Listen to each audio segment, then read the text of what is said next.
of champions leads to Bryant-Denny Stadium. LSU and Alabama will walk in to this venerable stadium and try to leave their mark. It is games like this where legends are made. And this chapter, a 2 versus 3 in the college football playoff rankings battle, and each team carrying number 1 in different polls. SEC West, playoff spot, Heisman, just standard fare for the Tide and Tigers. But what's different, LSU is now armed with a high-flying offense. They believe they can take the heavyweight belt. Only 7 unbeatens remain. Penn State's out there trying to capsize a gopher boat. The Buckeyes have been untouchable on the field and take a hit off of it. But this is the epicenter of the sport. Anxiety. The nation's longest home winning streak is threatened. One Tiger said, "We're coming for their heads." Well, if you're coming for Alabama, you best not miss.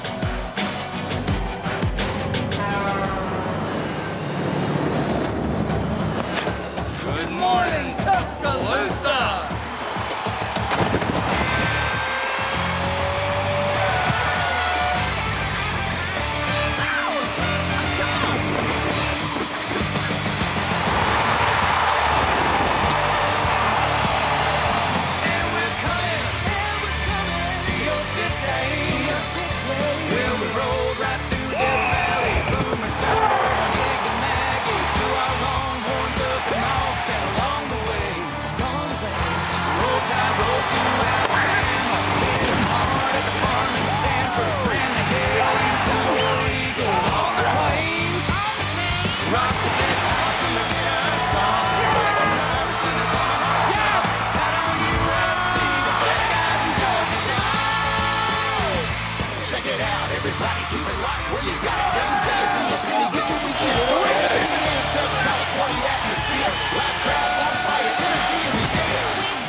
College Game Day, live from Tuscaloosa, Alabama, is built by the Home Depot, proud sponsor of college football's premier pregame show.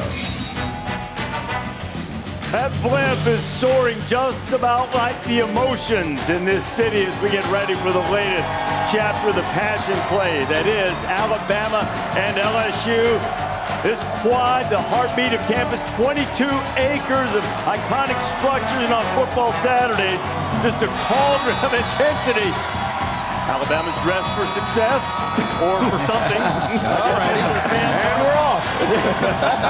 The president's coming to the game. They tell me Lil Wayne is playing a concert in a post-game downtown someplace. Post-game. Playing a celebration, it sounds like. We'll see what he thinks. You never know here. Glad to have you with us on College Game Day.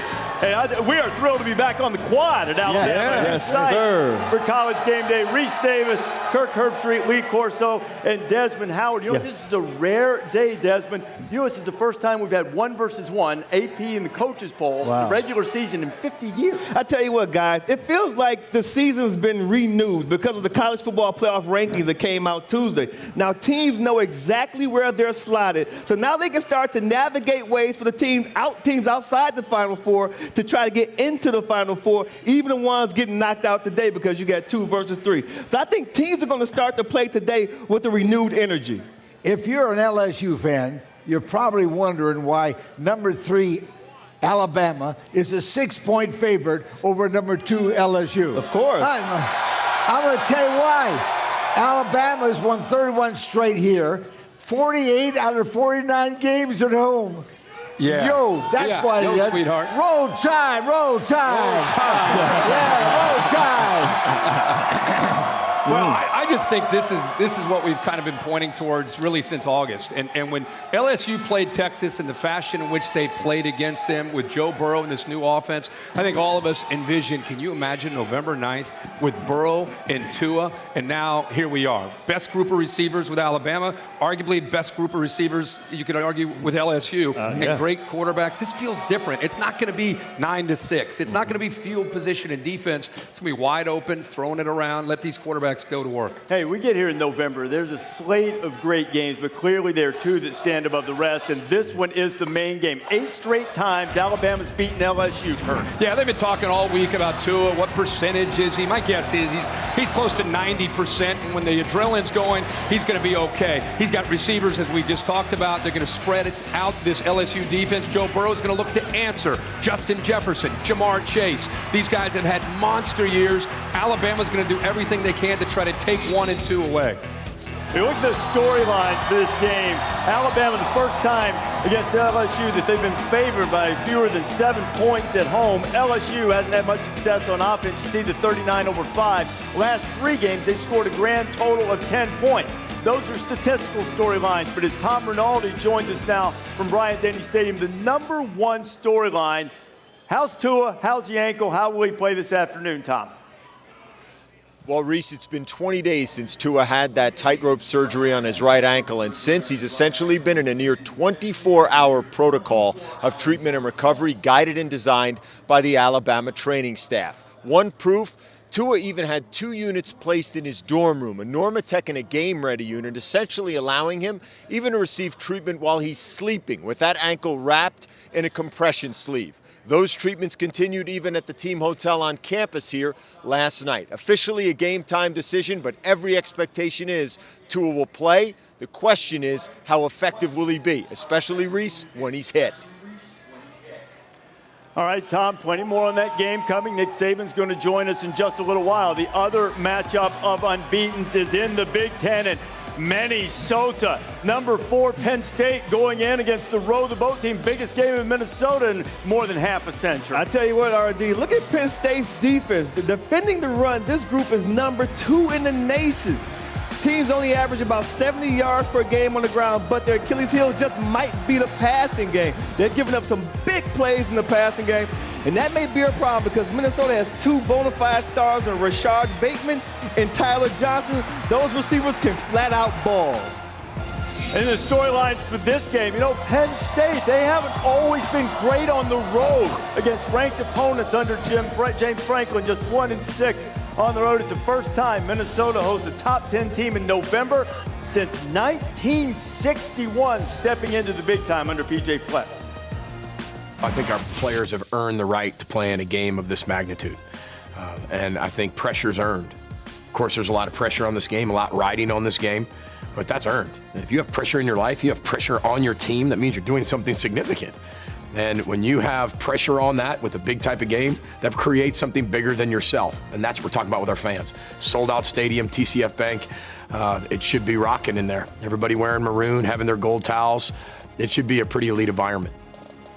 Elite. That is DJ Blanchford. And these 2 games you see on the screen right now are the big ones. We've never had a day in the AP poll era like this one, matching 2 teams with these kind of records, LC. It's a rare weekend in November, when 4 undefeated teams play each other with a combined record of 32-0. Man, playoff status is on display. Yeah, no doubt about it. And what I love is LSU and Alabama. I mean, like we talked earlier, usually it's a defensive game. It's going to be more wide open, more quarterback play. But think about taking the field in this game and what's at stake. Winner in the driver's seat to get to Atlanta.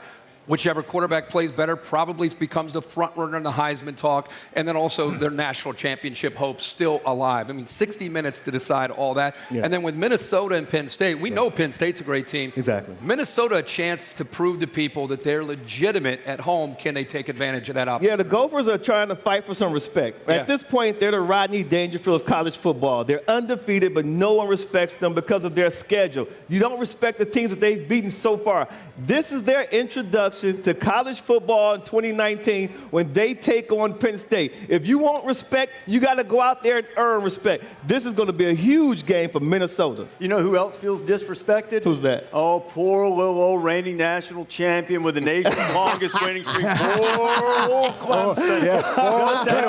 Dabo Sweeney. They don't like Clemson. Yeah. I got bad memories of Clemson.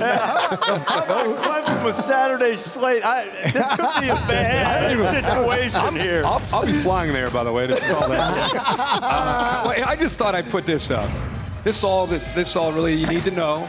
I was on a call Wednesday with Dabo Sweeney in 24 years. I've never been on a call like that. He is wound up with the disrespect, not just with the rankings, but the narrative that's out there about his team.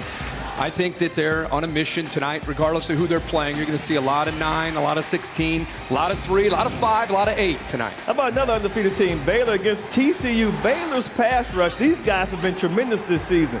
26 sacks, tied for first in the conference, and turning the ball over, making teams turn the ball over. But pay attention to Denzel Mims and Tyquan Thornton. They have been giving DBs the blues, and TCU's secondary is very talented, extremely confident. I think they match up very well with the Bears. Iowa State at Oklahoma. Oklahoma's a 14-point favorite, and they must be alert for the Cyclones. Iowa State can score and win. The last time they played in Norman, Iowa State won.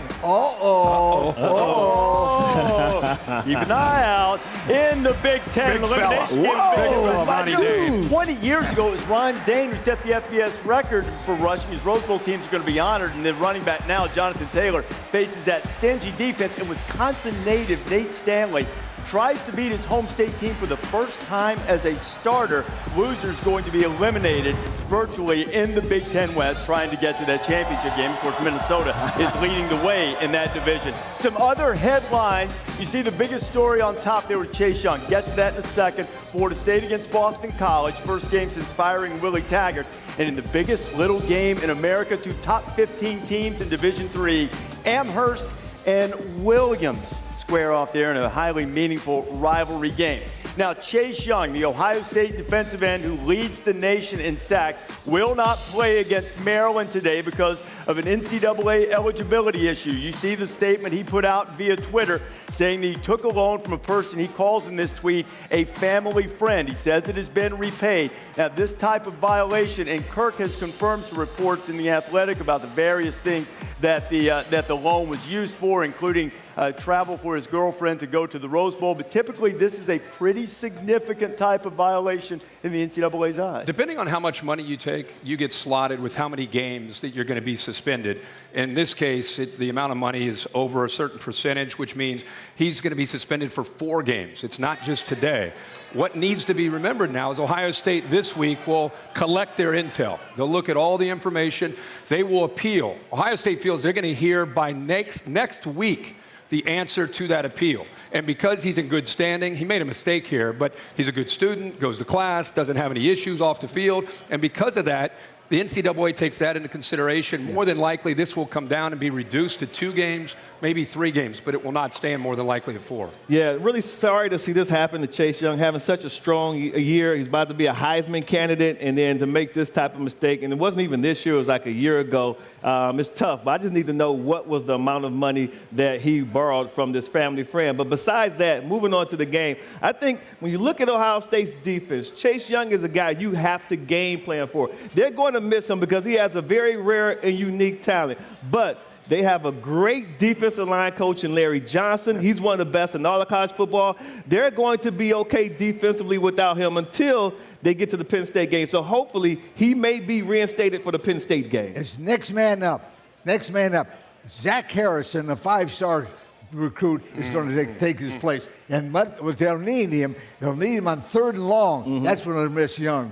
Pass pressure. Javante Baptiste, another one. They're Tyler Friday. They're pretty good in that spot, especially this week with Maryland, Rutgers next week. Exactly. Then it's Penn State. That's why the reduction game. from 4 to 3 to 2, where does it end up? Next 2 games, Maryland, Rutgers. The 3rd game is Penn State. 4th game, obviously, Michigan. But it's at 4. The appeal, Ohio State hopes to hear by next week, and more than likely it'll come down. Well, a couple of things. If they reduce it to 2 games, they effectively protect him from spraining his ankle against Maryland and Rutgers. Penn State and Michigan. Great point. They also hurt his good point. Heisman candidacy, but the other thing to note, just from a big picture perspective, notice the difference in the way Ohio State is handling this issue with Chase Young and the way Memphis handled it in basketball with James Weissman last night. Playing him and putting yourself in jeopardy, and Ohio State is trying to avoid that. More on this game, more on the entire day coming up, and what a day in November, including we'll take you to Minneapolis. We're going to have the coaches wired up before the game. We'll talk to P.J. Fleck on the field before Penn State and Minnesota, which will be on ABC, and they'll try to row their boat into some uncharted waters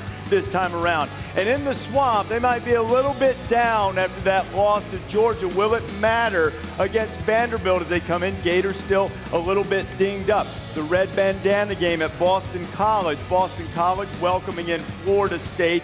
First game since the Seminoles made the decision to move on from Willie Taggart. That game is coming up at noon. And then on ESPN2, it'll be the Mountaineers of West Virginia and Texas Tech, both with precious little wiggle room if they want to get bowl eligible. All of that getting cranked up. College Game Day from Tuscaloosa inside College Game Day. As I mentioned, inside access with PJ and the Gophers. They get ready for the Nittany Lions. He'll join us live on the field during his team's warm-up.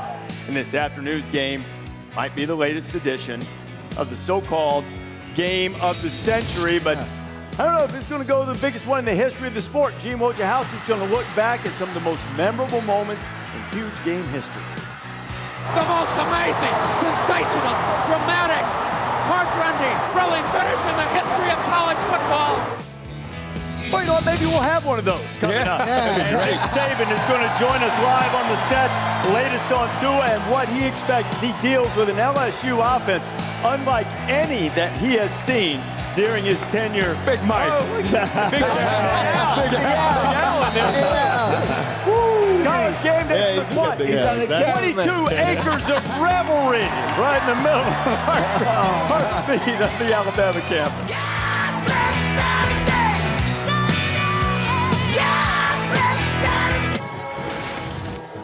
College Game Day is built by the Home Depot. More saving, more doing.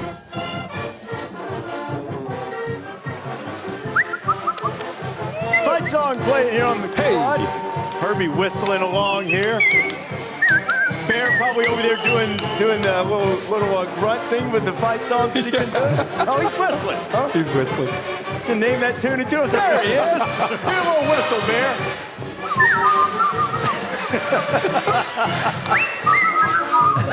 Yay, Alabama, they're playing here. And yay for David Pollock, who makes it to the set after apparently the airline lost your luggage. What is happening here? Oh, yeah, he's got his dad's come out swinging. Appreciate that. You got your dad's coat on today. You know what? This Swung by the thrift store on looks his way here. perfectly fine. Thank you very much. coat. And I'm nice and warm, so I'm good. You look good. Thank you. You Always look cozy. All right, tonight in Raleigh, North Carolina, it'll be Clemson going in to take on NC State. Herbie's going to call the game. He'll have time to share his favorite Spotify playlist. This is going to be like narrating one of those wildlife shows where the tigers maul and eviscerate their prey. Herbie will be VOing that. The CFP committee probably helped Clemson and gave Dabo Swinney some motivational fodder by ranking them number 5. You know who they didn't help? Poor old Dave Doran. 101 years ago, North Carolina State lost to Georgia Tech 128-0 with a salty Tiger team. That score might be on the table tonight. They don't give trophies after 9 games. It's all good. Thank goodness, right? We're just honored to be one of those teams that has a chance. We're going to keep scrapping and clawing and see if we can keep trying to win games. People are so mad. I'm like, man, it's all good. We're one of those teams, you know. Hey, we're in the mix. We just got to keep winning. And hopefully we'll scratch and claw. And we only got one spot to go to get in there. So hopefully we can play well enough. And we got a lot of ball left. Oh man. no. Oh, man. Oh, no. Oh, no. Is the Roy bus back? Well. Yeah, well. They're just trying to get on the Roy bus. Yeah, exactly. Can Or you Clemson. imagine? I mean, look, we laugh about this. I mean, Clemson's going to try to make a point tonight, right? Yeah, they are. And listen, we do this, I feel like, every year, and Dabo appreciates the opportunity to be in the position that they're in, but they're where they're at right now because they're scheduled, and that's just the fact, and that's a part of this whole process. But if you were betting, if I asked all of y'all to bet of who y'all, give me a lock for the college football playoff, Yeah. Would everyone else say Clemson? Yeah, absolutely. Even on the rest, Absolutely. even on the Roy bus? I mean, I hate that. That's a tough, Yeah. tough spot to be in for Clemson. I just Well, they feel bad for like them. he said, if they keep scratching and clawing, they'll get it. Every time you call a game on Wednesday, you do the visiting team on the phone. And Chris Fowler and I were on with Dabo this week. And I think it was therapeutic for him to get off some things off his chest. I mean, we just sat there and listened, and he is fired up to not just to play NC State. He feels there's a double standard out there, which you can make a strong case. 7 of their 9 games, they've won by 30 points or more. They had one close call against North Carolina where they didn't have the fastball working, but it was that day where they found a way to win. And he feels that, as he says, people have amnesia. People forget who Clemson is and what they've done, what they've accomplished. So I think David's right. They're fine. They're 5th. It doesn't matter. If they win out, you'd expect them to win out. They're going to be in the playoff. I started the show off by saying that the college football rankings gave teams new life. Case in point. Yeah. They have a new life right now. They have a mission. To me, the biggest difference between Ohio State at number 1 and Clemson number 5 is that Clemson struggled against North Carolina. That game is what knocked Clemson back. I think both teams, Ohio State and Clemson, have played really, really weak schedules up to this point. No one on their schedule that you will look at and say, wow, that's a great victory. But the biggest difference is Clemson struggled against a 4-5 North Carolina team, and that's why they're at number 5 now and Ohio State's at number 1. There is something really important to watch in this game, and I want you to keep an eye on it, okay? Will Sweeney, Dabo's son, is 6 receiving yards away from setting the Sweeney family single-season receiving record. He's got to pass his dad, Dabo, at 48 yards in 1992, and that comes courtesy of Tim Beret from Clemson. And it is Thank Your SID Day, so we thank Tim. Oh, that's great. That's great. Dabo was in the passing era in college football. Ran that A little bit. Here's what you got. You got this showdown on ABC coming up at noon over on ABC after College Game Day. And then Clemson and North Carolina State, 7:30 Eastern Time. Never know right there how close it might be. Of course, NC State just been overwhelmingly decimated with injuries. Exactly. Florida State and Boston College, that comes up noon Eastern Time on the ACC Network. It is also available on the ESPN app. Seminoles playing their first game after pulling the plug in the Willie Taggart era, just 21 games into the tenure. The final straw, a lackluster loss to the rival Miami last week. Penalties, turnovers, again costly. Florida State will cough up $18 million to send Taggart packing, an additional price to replace him. A crucial decision, the Noles believe, to try to get them back on track. Frankly, 6-6 isn't good enough, and we didn't see an advantage to waiting to the end. There are going to be a lot of schools out there looking for coaches. There are every year once the season ends. Our feeling was if we could get positioned and be ready to hit the ground running, it would be a significant advantage. We're looking for somebody that can win national championships. I don't have an explicit set of criteria other than that.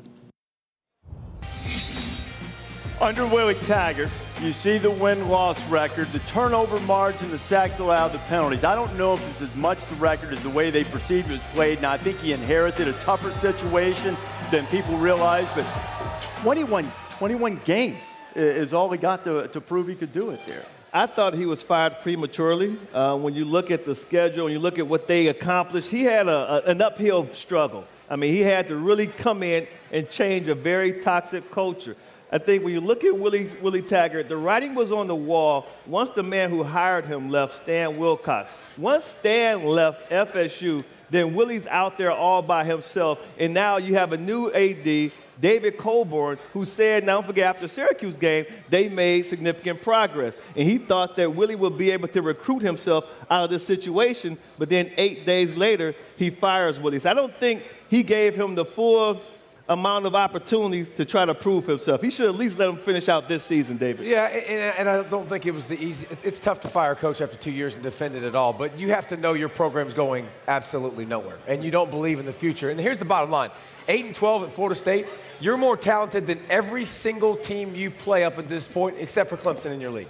This league is not in a power position right now. You should be winning. So I do think that Taggart did not do a good job. He did a poor job, and he needs to do better, but that record should be a lot better, and I think you should look at that and say, this is Florida State.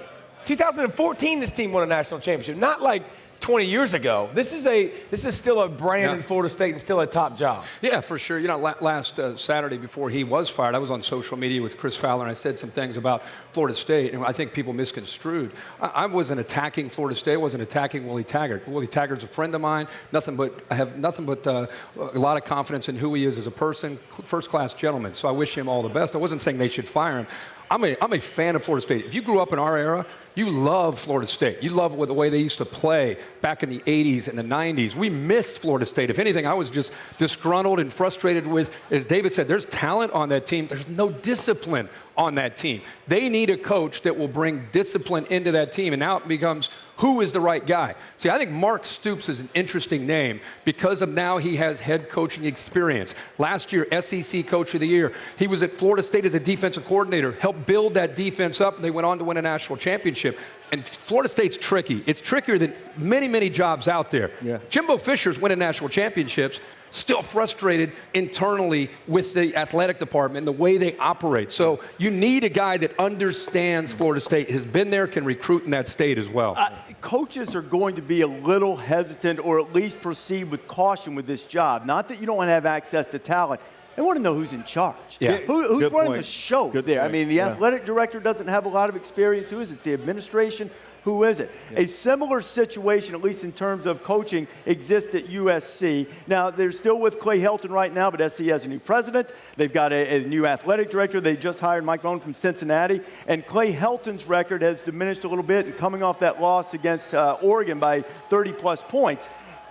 Now he's kind of coaching for his future if he can save himself. Now, SC's in a similar spot to Florida State. Yeah, I mean, this thing's been trending. I remember when Tom Herman was at Houston, and they had already, in the middle of the year, they already had Tom Herman going to USC. And USC ended up getting to the Pac-12 championship that year and had a great year. But I think this feels different. He came into this year needing to play well, and then the injuries start to mount. Right. Tough first 6 games. It's going to be tough to hold on here. Again, like Willie Taggart, once Lynn Swann was out, you knew the writing was on the wall for Clay Helton. I give him credit, though. I mean, he had to go through 3 quarterbacks this season. His teams, they stayed competitive, but I just don't think he has enough lives down at USC. They wanted him out before the season started, and the way they lost last week against Oregon, it just seems like he's on his way out.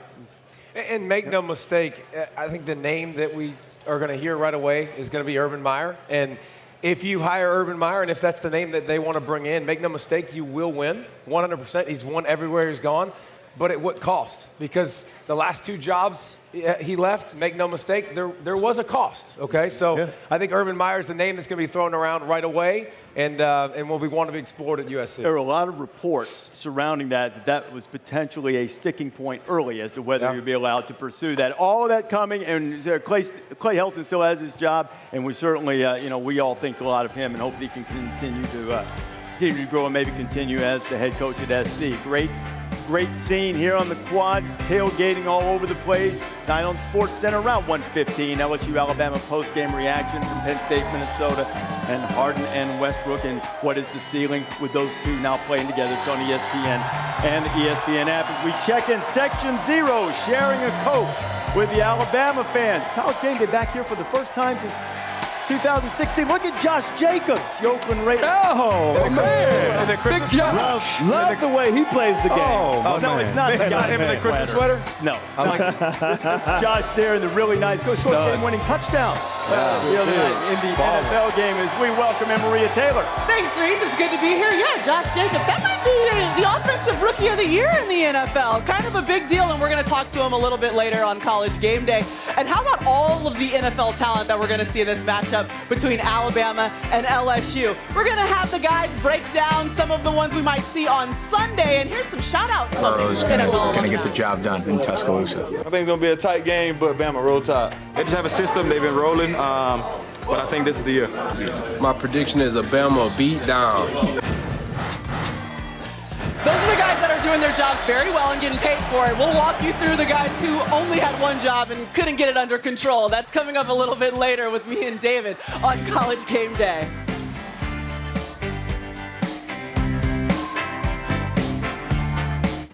Night football, 49ers, last unbeaten team in the NFL, taking on Russell Wilson and the Seahawks, 8 Eastern on ESPN. Deportes and the ESPN app. Monday Night Countdown starts at 6 o'clock Eastern Time as we check in with Chef Kendrick Eads and Roger Reynolds from Dreamland. Home Depot game day tailgate, cooking up baby back ribs, mac and cheese, and some banana pudding, especially for my friend Desmond. Yes, sir. I'm sure. Let me get some of that. Hey, wait. I think we see this sign over here. It went away. There it is. You see the tanking for scratched out Tua, and now they're saying tanking for Burrow. My, how things have changed. Yes, yes, sir. Everything has centered around the quarterback talk, and you kind of understand that. But who is, you know, as you look at this here, look at all these players that you're going to have in addition to the quarterbacks who are in the top 25 according to ESPN Scouts and Inc. So you look at this, it's not just Tua and Burrow. They're really important. Who's the most important guy outside the quarterbacks tonight? Xavier McKinney from Alabama. I think Xavier McKinney has a big role tonight because he's the leader of that defense, and LSU's going to do so much with Burrow and those receivers. He's got to make sure everybody's on the same page. No, they can't afford any busts today. Give me Najee Harris, because I think with Alabama, I think the game plan changed. I think it's more of a running attack and play action, protect Tua a little bit more. Najee Harris is a big physical back, good offensive line. Control the game. I like Grant Delpit, LSU, the safety. He's a very versatile player. You can put him in a box. You can put him out there in coverage. He's a guy on the back end that he erases all mistakes. I think Grant Delpit is a big playmaker in this game today. And you know what? Very important. Seemingly was getting healthier as the week went on was Delpit. It bears watching who he covers, how well he's able to do it, because he's been a little nicked up too. Absolutely. Let's ask the Bear who he likes. Bear, who's your non-QB in this game, you think? Yeah, I think you have to look at the LSU secondary with Delpit, obviously with the injury and him getting better. Stevens, I think, is a big guy as well because Alabama can attack you so many different ways with those wide receivers like you talked the other way around with the LSU offense. I think Stevens is a big player today, too. I think it's the pass rush guys. One of the two who can make a game-changing play, Terrell Lewis or Anthony Jennings from Alabama or Caleb Chason good call. from LSU. You know, another team, the team is probably sitting there waiting on the winner of this game in the SEC championship game will be Georgia. Georgia got past Florida again. They got the benefit of the doubt in the rankings. What do you see from the Dogs right now? In great shape or still needing I still think they have a lot to prove offensively. Lawrence Cager coming back, you saw that offense was more dynamic, but is it going to be a week-in, week-out thing? I think they got to continue to create explosive play. So I want to see it against Missouri. Missouri's got a pretty good defense. I'm with you. I still think the offense is growing. I thought it was an attitude last week offensively. They're much more aggressive. You want to see that continue to grow. Most important thing to know about Georgia, they now control getting to Atlanta. They get to Atlanta, they're going to play the winner of this game. Right. And so if they keep winning, they're going to be in the playoffs. Yeah, we saw a week ago, leading up to the Florida game, they listened for 2 weeks, people telling them what they couldn't do offensively. They couldn't go vertical, couldn't create separation to wide out position. I think Jake Fromm and that offense, they responded well. I expect that to continue today against Missouri. All right. Not much of a test for Georgia. One wouldn't think today Missouri's kind of gotten a little bit sideways. Yeah, the big one's Auburn. See how they play against Auburn. You like it? Well, I mean, really? They got Auburn coming up in a little bit. Hey, still to come here on College Game Day, we're going to be joined by Nick Saban. Hey! Coach of the Crimson Tide is going to join. Hey! That's the dynamic duo. Give me why? Tommy's why are you wearing going to win? Why?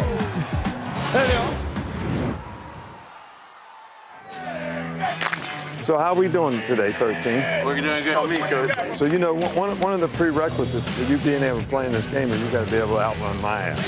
All right, which you ain't close yet. Huh? You need one more day?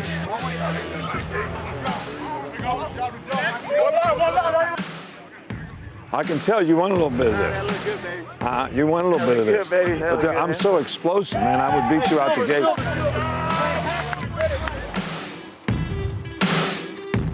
When my daughter was growing up, she was pretty spirited, and she would lose her temper and get mad about things. And I would say, honey, you got to control your emotions, and you just can't get mad all the time.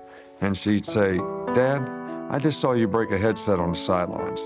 Then my granddaughter, is watching one of her first football games at like 3 years old. And I get mad at a coach on the sidelines, and I'm not going to say who, but it was at the end of the game. We were ahead, and we run a play and fumble the ball, and we're trying to take the air out of the game. And I just went ballistic on the sidelines. Well, he's mad at Coach Kiffin because they had a fumble, and that's definitely, he doesn't like that. She walks up to the TV and asks her dad, why is Papa mad?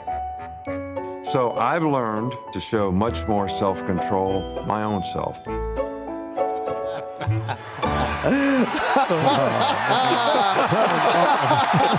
wrong.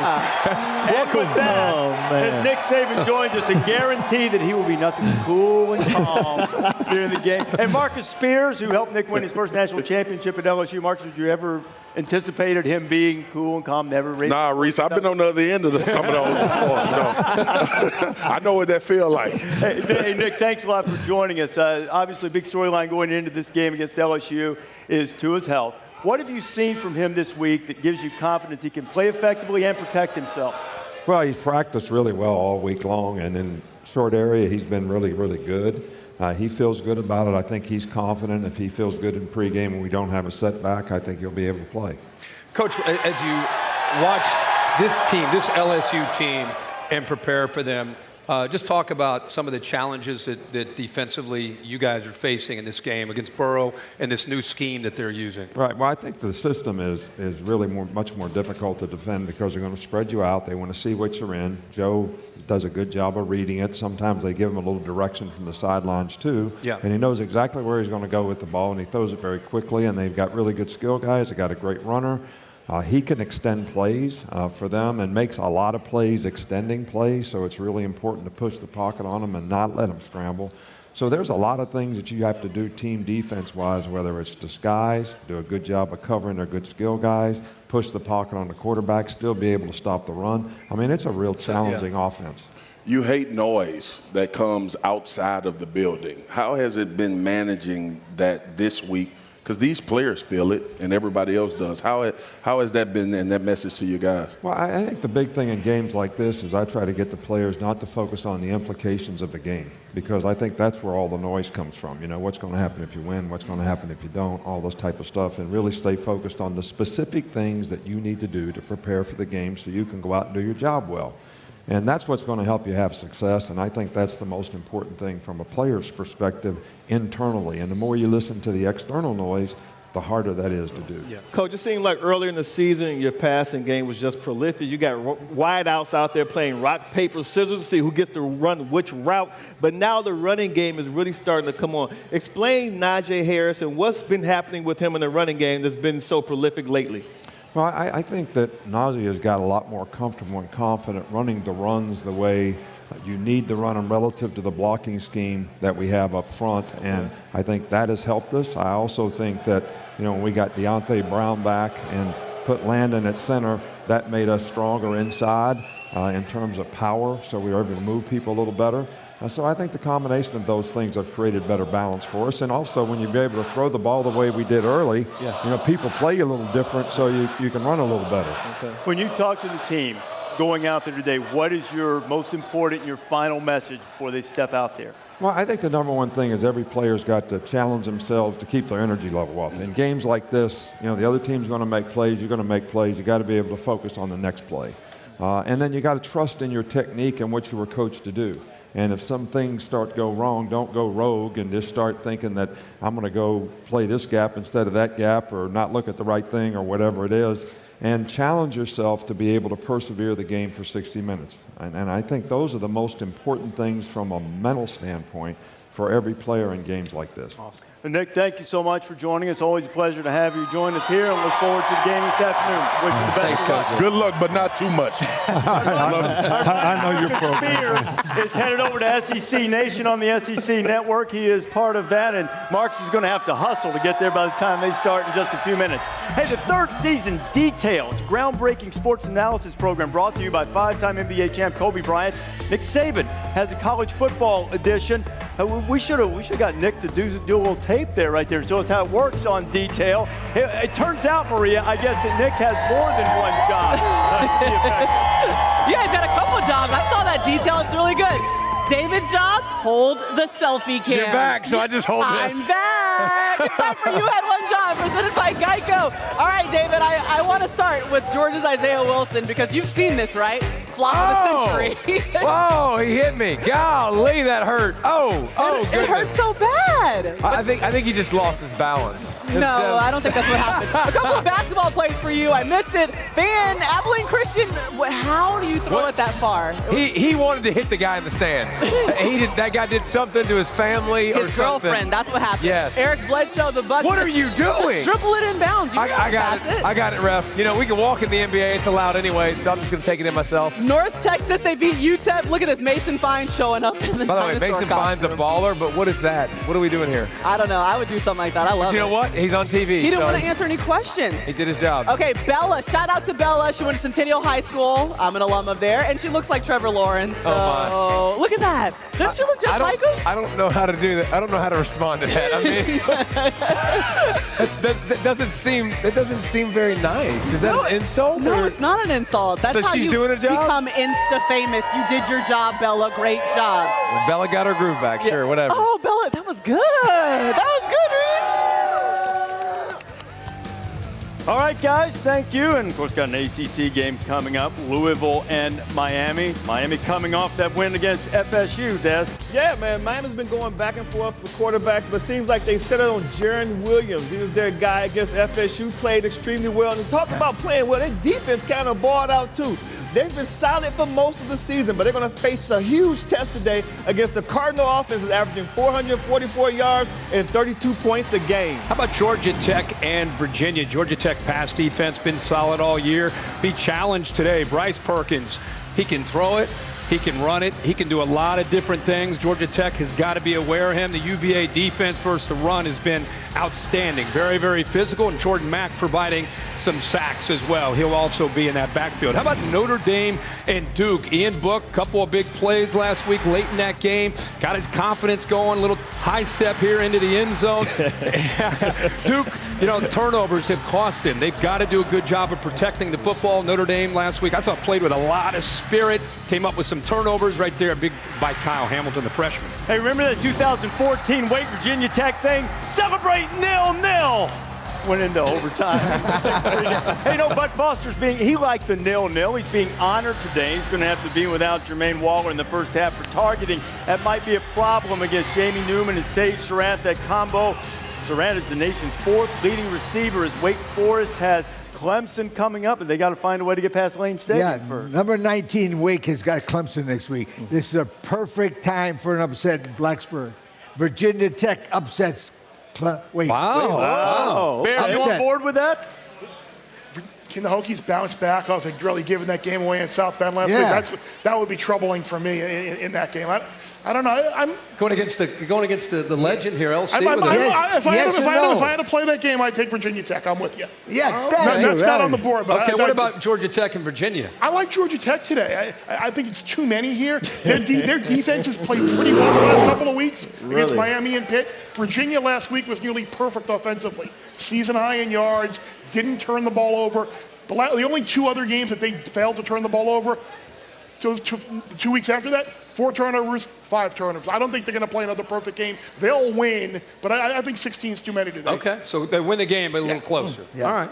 I think this Wake team, I don't know if they're getting the national respect they deserve. They're scoring 38 points a game. Jamie Newman, back from that shoulder injury, throwing 323 yards a game. I think they get by this game. It sets up an interesting matchup with Clemson. Great group of receivers, top to bottom. They're not as good as Clemson, but close to it. You're going to call that upset already? No. No. He just called Wake Forest over Clemson. No, he did not. It is happening on the ACC network. Tripleheader, Boston College, Florida State. It'll be Wake and Virginia Tech, followed by Notre Dame and Duke. Visit getaccn.com. Check for providers in your area. You don't see yours listed. You can find it. Still to come. Plenty on the line between the Tigers and the Tide today. Is the loser out, or is only one of the losers on the way out? Can you find a path to the title game? And on this Veterans Day weekend, Marty Smith introduces you to a man who is a national champion and a World War II hero. You get very uneasy in a time like that when you see a finger or a body part on the road. You wonder, that could be me. Great story. Look forward to hearing from Marty. And for our fans at home, stay tuned for our Pizza Hut Home Team Fan later in the show. Guys, together, we can do anything. But let's not forget to be tidy and pick up after ourselves. Who's with me? You can't have a halftime speech without the head coach. No? All right. And you can't have football without the hut. On November 15.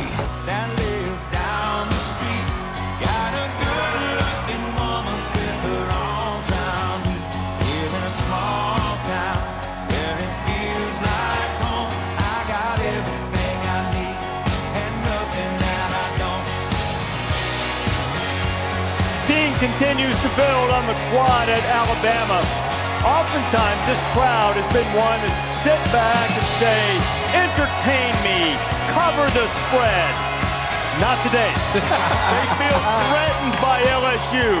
They feel they have to be a factor. Can they bring it against this LSU offense? College Game Day's rolling. Henry Ruggs to be big for the Tide today. He pays tribute to a fallen friend every time he puts on the pads.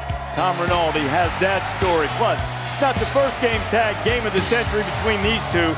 Gene Wojciechowski looks back at some of the most significant games in the history of the sport. And who will it be for LC? Will it be Mike the Tiger or Big Al on Corso's Head Saturday selections alongside PGA champ and Alabama alum Justin Thomas, who is our celebrity guest picker. You might as well get in that bounce house because there is no steady ground that is going to be found today. Not here as the quad continues to fill up. Tailgate and revelry going as you take a look at the college football playoff rankings brought to you by Allstate. This is a matchup between number 2 and number 3. It's the first time we've ever had 3 different number 1 teams. Ohio State number 1 in the CFP, LSU in the AP, Alabama in the coaches poll.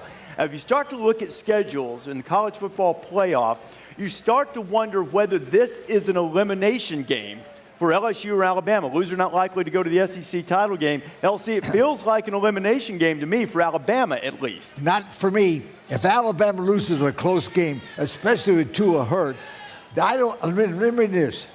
A one-loss Alabama team will be a giant elephant in that players' room. And that, tell you what. For the committee? For one thing, remember, Alabama's been in every playoff. Yeah.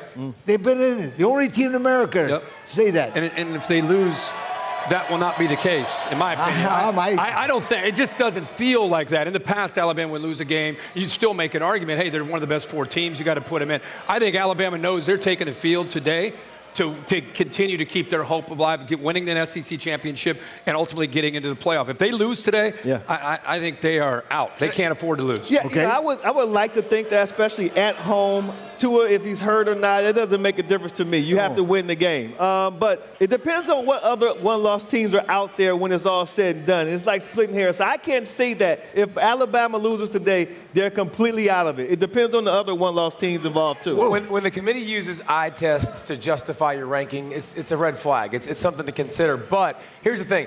If Kirk, if I throw this scenario to you, and Alabama's a one-loss team, and so is Oregon, but Alabama beat Auburn up, and Oregon lost to Auburn. Who are you putting in? Well, then, I mean, that would be a scenario you'd have to look at. I think here's the thing. When it's a cluster of teams, and Oregon wins the Pac-12 championship, I don't think that kind of trumps what you're bringing up. Because the head-to-head, the conference championship, and non-conference scheduling, and see Oregon's willingness to play Auburn and lose on the last play of the game, and win a Pac-12 championship, I think Oregon would get the nod over Wait a Alabama. minute. What about Utah? Well, he said Oregon. He said Oregon. I don't know, Kirk. I mean, you look at that. If David's saying a decisive victory over Auburn at Auburn, I think this is a You just said they're out. Alabama. I don't think so. they are. But under under his scenario, I think it would be closer than I thought before. Now, this game, certainly the loser still has something at play, but the same thing could be true if Ohio State and Penn State meet undefeated in a couple of weeks. Desmond, as you look at this, more likely to have 2 SEC teams or 2 Big Ten teams, because that's the same type of game as we have this afternoon here in Tuscaloosa. I think we're more likely to have 2 SEC teams just because I believe that their strength of schedule is better than the Big Ten teams that are in it right now. When you look at Ohio State and you look at Penn State, like I said earlier in the show, Ohio State's schedule, in my opinion, this week, when you look at the teams that they've beaten, there's no one on there that you say, oh, that's a great victory. Even against Wisconsin, that Illinois proved that they were a one-trick pony. So I would say the SEC. I would say the SEC, too, because I tell you what, no matter who loses this game, LSU or Alabama, I still think they could get in it. So LSU or Alabama, they're number one and lose to number 2, 3. Yep. Now, why wouldn't they be a number one? Well, I think if LSU loses on the road in this environment in a close fashion, and they have that Texas win on the road in Austin, LSU will get serious consideration. And I think Penn State, if they go to Columbus and they were to lose a hard-fought game, and you look at what they've achieved up to this point, I think Penn State could afford to lose a close one and be in the discussion. Barry, you think we get 2 out of either of these conferences when it's all said and done? I think we're angling towards 2 from the SEC. I really do. And just what David and you were talking about before, I don't know how. Again, I would love to reward Oregon for playing Auburn. They still were outgained by like 60-some-odd yards in the game. Even if Alabama were to lose this game on its home field today, go to Auburn and beat Auburn, how could anybody possibly say Oregon is better than Alabama and put Oregon over Alabama? I don't know. I couldn't. Maybe the committee can. But if it's simply best as opposed to most deserving because they won a title, I don't know. And they didn't just Utah. They're going to play Utah. They didn't just put this in this year because of Alabama for people at home. The injury thing has been a part of the committee's vernacular for years. Yeah. They've talked about they will take into account injuries. Tua, if they do lose and Tua's not 100%, which we know he's not going to be anyways, it also leaves a little bit more That's utterly room for error. ridiculous to me. Because how about if a player gets hurt during the game? How about if Joe Burrow goes out there, he gets hurt, and he misses the second half? They'll take that into account. They'll take that into account.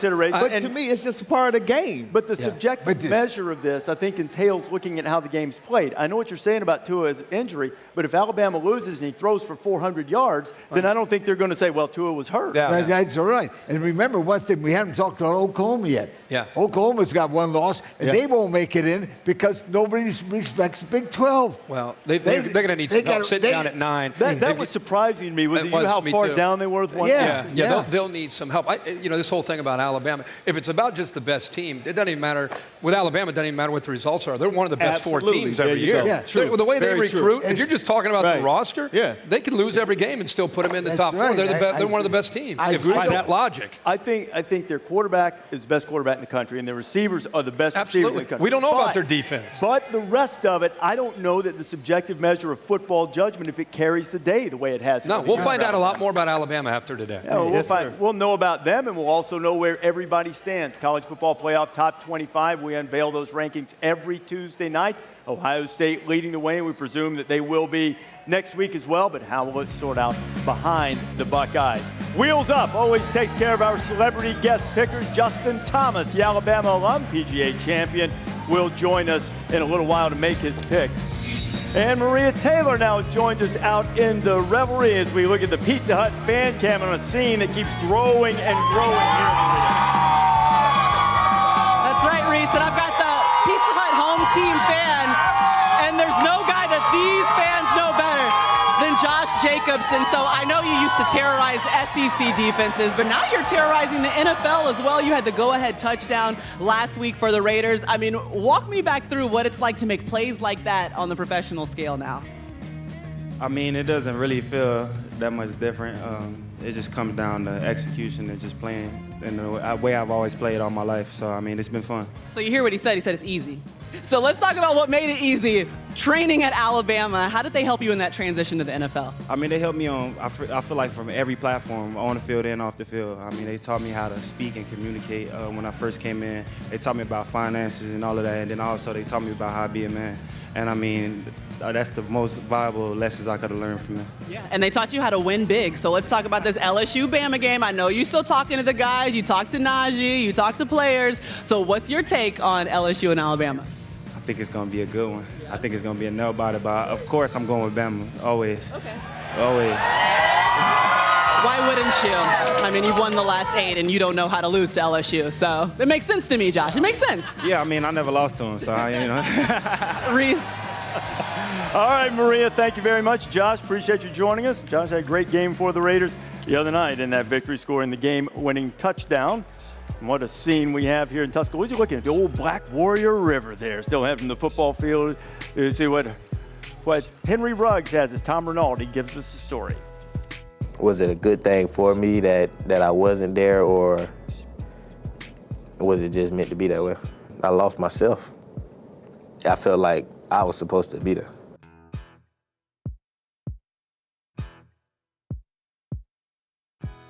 College Game Day in the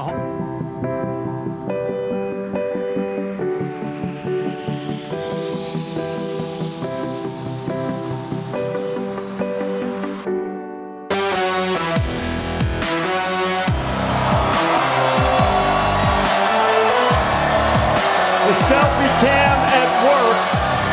The intensity keeps building. Typically, this is a stately, iconically, very calm bastion of higher education that turns into a cauldron of electricity on a college football Saturday, particularly when you have a game of this magnitude. Alabama and LSU, unbeaten teams, 2 and 3 in the college football playoff rankings. LSU hoping to snap an 8-game losing streak at the hands of the Tide, but it is not the only battle of unbeatens today. Coming up on ABC at noon Eastern Time, Minnesota 8-0 for the first time since 1941, and that was their complete season back then. Ready to row that boat, an hour and 45 minutes away from kickoff, but rolling in the team that is number 4 according to the selection committee. Penn State unbeaten and trying to beat a ranked team on the road, something that has been a bit tricky. We're pleased to be joined by Minnesota head coach PJ Fleck, who's wearing a microphone for us during warm-ups before the game and joins us now. PJ, this team 8-0. You haven't had a game of this magnitude for the Gophers in well over half a century. How would you describe the team's vibe when they walked into the stadium today? It's electric, Reese. This is why you play college football. This is why you come to the University of Minnesota. And this was our vision when we started the process here about 2.5, 3 years ago. Really proud of our players. They've come really far.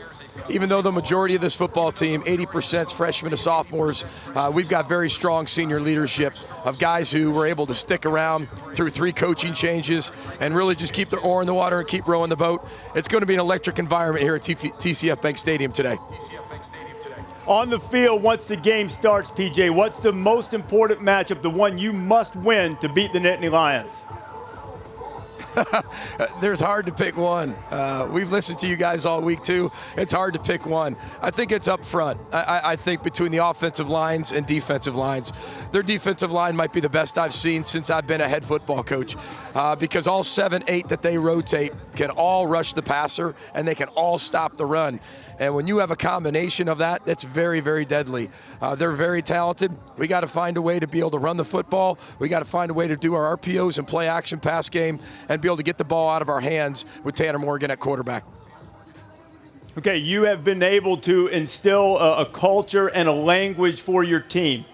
This pregame speech is big as any you've ever given. What will be your message in your speech to your team today? Well, there's a bunch of them, but I think, we have something that we want to be us. These guys have been under enormous amount of pressure since January, and that's been self-inflicted in terms of we've been able to put a lot of pressure on them in the offseason, expecting something like this could actually happen. So they've been from January, February, March, April, May, June, July, August, September, and October, and now we're playing for championships in November. They've been preparing for pressure this entire year, but the pressure's earned. When you play in a game of this magnitude in November, you've earned it. And this football team has earned it, and they've earned it a lot of different ways, on the field and off the field. I mean, this team, 85 players have above a 3.0 GPA. That's not going to necessarily win you any games today, but it just shows the character of this football team and how far they've come. PJ, wish you the best of luck. Appreciate you getting mic'd up for us. We'll hear from you a little bit later on in College Game Day. PJ Fleck, the head coach. We appreciate it. I thought I was going to I was hoping for that. And you know what? That's not the only. Both of these games today, Penn State, Minnesota, Alabama, LSU, carry the feeling. Now, whether it plays out that way or not remains to be seen, but it carries the feeling of desperation. There's an elimination type feel. As Kirk and I are joined by the commissioner of the SEC, Greg Sankey. And Greg, anytime you have these elimination type feel games in November, the question of expansion in the playoff comes up. How do you, viewing this from a commissioner's seat, balance the intensity you get for a regular season game like this with all the importance attached versus getting a bigger playoff? the intensity around our games is unlike, I think, any other level of sport. I think that's a reality, and we want to be careful about that. We said last year when we met in Santa Clara, we need to engage as a full group of conferences supporting the college football playoff in a regular review. Our president said we welcome that review. We still think 4 is the right number. But before we jump down a road of simple expansion, we need to consider the totality of what's involved, the impact on the regular season. We have these games like every week starting in October. Literally, you see around the SEC every week is almost an elimination game. We don't want to give that up, and we still think 4 is right, but we know we're going to be in a review and see what the future holds. It's interesting at the SEC, you could look at the grind of getting through that season in the SEC and how challenging it is. And at the same time, you look around the country, and some conferences, the Power 5 play 9 conference games, some play 8, some decide to go the FCS route, some go the Power 5 route. How can we try to get everybody, or is there any chance of this, trying to get everybody on the same page when it comes to the continuity of scheduling? I think what we do in college football and some of these oddities or unique aspects makes this special. And let's just go back through the Southeastern Conference. I think there's no conference that requires the rigor that we require to earn a championship. 2 weeks ago, I'm in Baton Rouge for Auburn and LSU, an incredible game. Yep. The next week we have Georgia, Florida. This week we have LSU and Alabama. By the way, we've got a bunch of big games, teams trying to get to bowls, other teams trying to figure out can they get to the next week. Auburn and Georgia next week, Mississippi State, Alabama, Texas A&M, Georgia, the Iron Bowl. Sure. These games play out, and they all mean a great deal, both for our conference and nationally. On the other side, you're seeing our schools adding games against Texas, games against Ohio State. I think those are enormously healthy for college football. Sure. Not just this number of conference games, but what are we doing with the total regular season schedule to test ourselves both in a conference and outside? Greg, is this your only stop today? So we'll let you go here. We thank you for joining us. Or are you going to watch this one and get somewhere else too, as you've been known to do from time to time? I have. I've done 7 doubleheaders this year. Today's we're going to play one today. A little bit of security around this game. This one's earned that. The in and out really facilitating multiple games. But it's great to have you guys here. Great to what you do for campuses and college football. It's going to be a great day of football in the SEC. Yeah, great to have you with us too. The commissioner of the SEC, Greg Sankey, here today. But Greg's not just the football commissioner; he is the total sports commissioner, and you got to get out and bring it if you're going to earn a championship with the swim team. I mean, you always got to be practicing. That's funny. Great set of souls.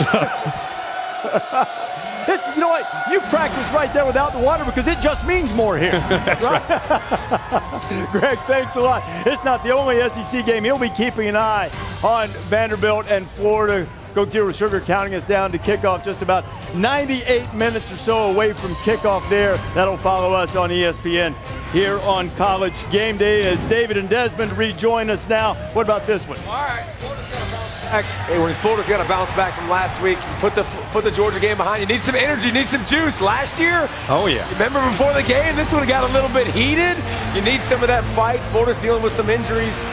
So obviously you're going to have a chance today to get a little bit healthy against an offense in Vanderbilt that is struggling in every single aspect. Let's take a look at Tennessee and Kentucky. Lynn Bowden's been great. Wide receiver, moved to quarterback, doing a really good job of maneuvering. Tennessee, man, a pretty good story. Started the year 1-4, turned things around in recent weeks, showing some life. There's a lot at stake here. Greg Sankey just talking about teams trying to get bowl eligible. There's Ty Chandler, balanced attack, some receivers downfield led by Juwan Jennings. Be a good matchup today in Lexington. Yeah, Mizzou and Georgia. Georgia's offense just criticized for 2 weeks going to the Florida game. What did they do? Put up almost 400 yards of offense and beat the Gators 24-17. They got to bring that same energy today, though, because Mizzou's defense, second in the conference in total D and really, really good against the pass. It's not just the SEC, though. As Georgia, we can see how healthy that Kelly Bryant is going to be. But Georgia topped all of those one-loss teams, and Oklahoma sitting back at 9th. And Iowa State comes rolling in. The Cyclones not afraid and trying to stay alive in that Big 12 race. Iowa State, last time we saw Iowa State, their defense was shredded by Oklahoma State. They're going to have a great game if they're going to win today. Now, go up against Oklahoma. This is a team that realizes they need a lot of help to get into the Final Four. So I expect the Sooners offense to come out strong and make a statement today. Man, I'm fired up about this Big 12 slate. There's some great games today. Not only Iowa State and Oklahoma, how about Kansas State going into Austin? Skylar Thompson's been great running and throwing, get some chances. Keep in mind now, Texas beat up secondary, healthier, getting some guys back. That'll be very, very important today. And the other thing, talking to some folks at Texas, they still have some spirit. They've lost 2 or 3. They're still invested. We'll find out today. Getting some guys back is a good idea. They had 30 out, but how about TCU? Baylor's defense is legit, man. You look at the 3 up front. Fly around. Oh, my gosh, Lynch is an animal. Can they get more consistent on offense? And the dinged up at quarterback for TCU. They lost 2 guys last week. Max is probably going to play. They got to find some consistent quarterback play, make some plays. Rager is a big-time weapon. He needs to come up with some big plays. Big game there for Baylor. Huge. There could be some game day implications. Yes, Baylor. With Oklahoma waiting next week, Max Duggan is expected to play for TCU. No, Charlie Brewer got sacked 7 times by West Virginia. TCU hasn't really gotten a lot of pressure. Big for Baylor. In trouble today or no? I think it's going to be a challenge. I think that Baylor is really in new territory, uncharted waters with this, all of a sudden, a lot of exposure. I think the offense is just efficient, just enough today. And I think the defense that you talked about, Des, I think that's the difference in the game. Close game, but I think Baylor's going to win it. Yeah, you got Max Duggins. He's going to play. He got injured, hurt his throwing hand, but I do like Baylor in this game. I just think their defense is going to overwhelm TCU's offense. I got Baylor. Do you believe in Texas being the favorite over Kansas State, who's ranked in the initial rankings of the CFP? I do because of what Kirk said. When you get guys back, Foster, Stearns, all those guys. And they're not just kind of good players. They're important players in the secondary, and that's where they've been really. But I mean, Max Ellinger has had Sam Ellinger. Wow, Sam Ellinger having 4 turnovers in that game. That's not like him. I don't think that will continue. But K-State's been playing well. They beat Oklahoma too, so it ain't like Texas ain't gonna have their antennas. And we know which team's going to be better motivated. Yeah, Kansas State. Yeah, for sure. I think that Iowa State-Oklahoma game, just because the last time the Clones went into Norman, what happened in that game? Brock Purdy, coming off of 3 interceptions, he's got to play much, much better in this game. Really? You mean the last time that the Clones went into Norman? Yeah. We take a look at our blimp-worthy moment presented by I didn't know that was the blimp-worthy 2017. We always appreciate you reading the rundown. I do. I didn't see this. It's great. Oklahoma got up early, remember? Got up early in the game. You remember in this game, Oklahoma had a chance almost to put it away early. They had a turnover deep right in the red zone there. Kyle Kemp came in there and really played well for Iowa. And I think this is where Oklahoma's defense really started to struggle and lose some confidence. I think Oklahoma's players are being reminded about this football game, but I think Iowa State coming off of a loss, having a bye to kind of regroup. This is going to be a closer game than I think maybe the spread is saying. Oh, really? Super dog foreshadowing. Oklahoma in this revamped defense, they are better.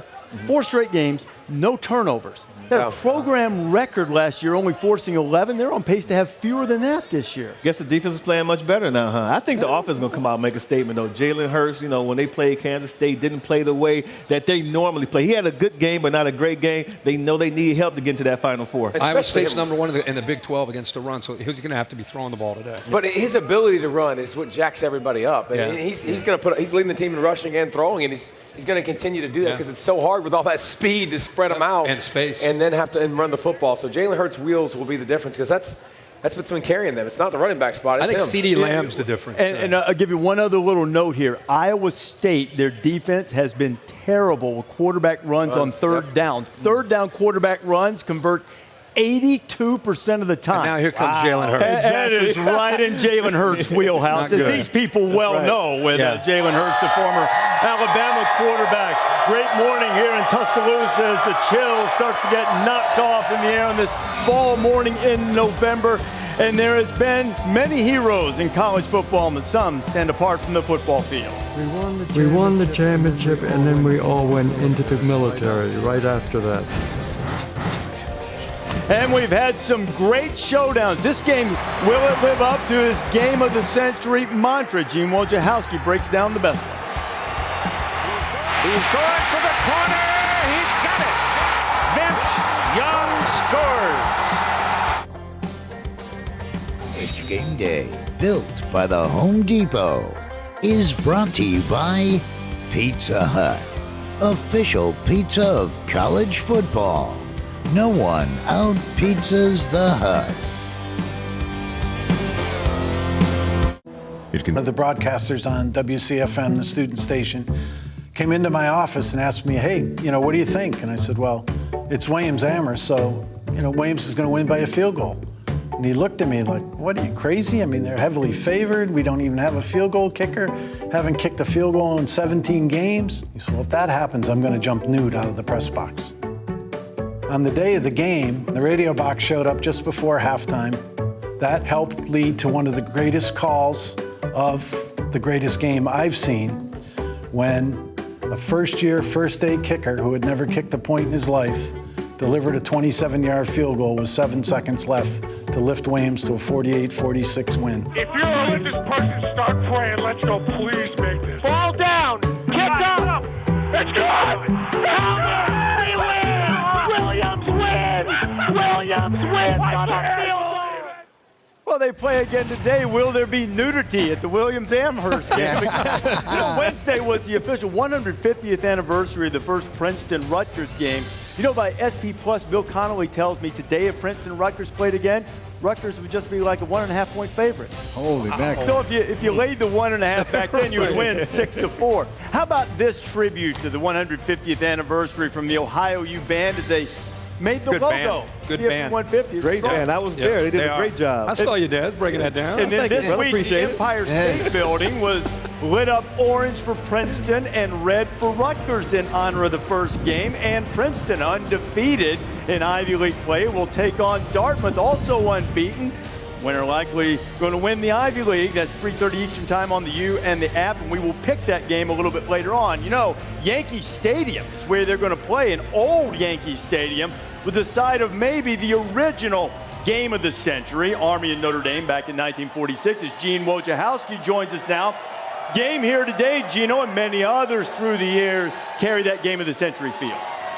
Reese, college football has been played in the 1800s, the 1900s, the 2000s, 3 centuries, which means there should only be 3 games of the century, right? Not so fast, to quote Lee Corso. Everybody, including my 4-year-old grandson Owen, has an opinion on what makes a game of the century. Movies are a lot like college football. There's big-name directors, there's big-name coaches, there's star players, there's star actors. Everything about movies and college football fit. You want to go see one? Game of the century, yes? Yeah! Let's go see it. You know what makes a game of the century a game of the century? Let's watch. It's showtime. This football game has everything in it in the preamble. Can they live up to it, you think? I don't see how this game cannot be a great one. Games of the century have been around since the 19th century, when Rutgers beat Princeton in the first ever college game. But there is no exact science that determines a game of the century, only educated guesses. It would include blind luck in some ways. Chris Davis, touchdown and answered prayer. Do you prefer low-scoring epics or scoreboard-busting overtimes? The Aggies win 74-72 in 7 OTs. Do you go by games that end in a tie? A game of the decade ends in a 10-10 tie. Or is it a game where the head coach says the hell with ties? This is for the national championship for Nebraska. Incomplete. By the way, the Miami Hurricanes are everywhere when it comes to Game of the Century candidates. There's the kick. It's up. Missed it to the right. The prayer. Caught by Boston College. I don't believe it. The controversy. The ball goes into the end zone, and it is incomplete. Pass interference. Bad call. The T-shirt. People love a story. You have to have your good guys with the white hats, and you have to have your bad guys with the black hats. And they got all of that in that game. Incomplete. Perhaps you judge a game of the century by pure talent. The game we had 8 years ago, that was probably two of as good a teams as I can remember ever being involved in a game. 42 players in that 2011 game were eventually drafted. Alabama's Nick Saban only remembers one thing. We lost. I mean, what else? Maybe you believe in the power of rivalries mixed with the power of number 1 versus number 2. We're going to see today one of the great football games of all time. You believe. So I locate. Wait. 7.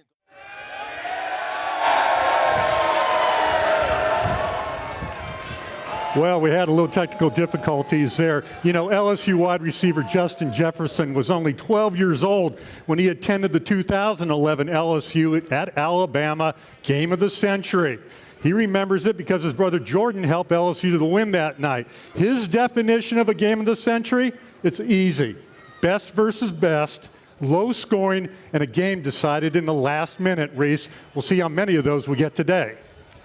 And Gene, we will indeed. This is a rare regular season game, 1 versus 1 in terms of the polls. Of course, Ohio State has the number 1 in the college football playoff ranking. You know, Dad, what's it like?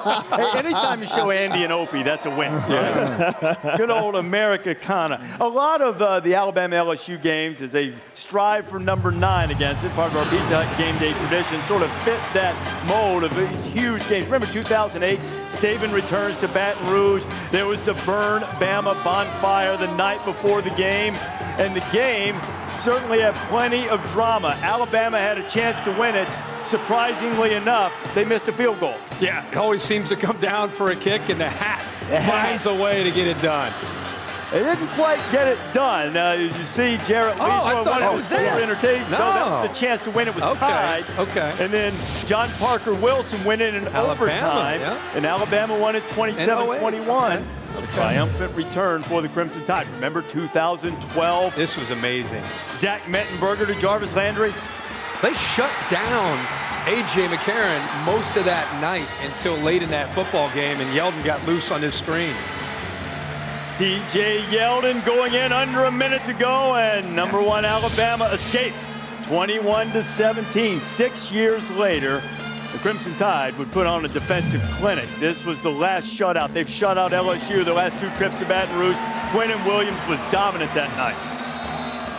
That defense up front just kind of owning the LSU offensive line. Couldn't get anything going. Mack Wilson had a pick. I don't think LSU really had a chance at any point in that game. You can see that says it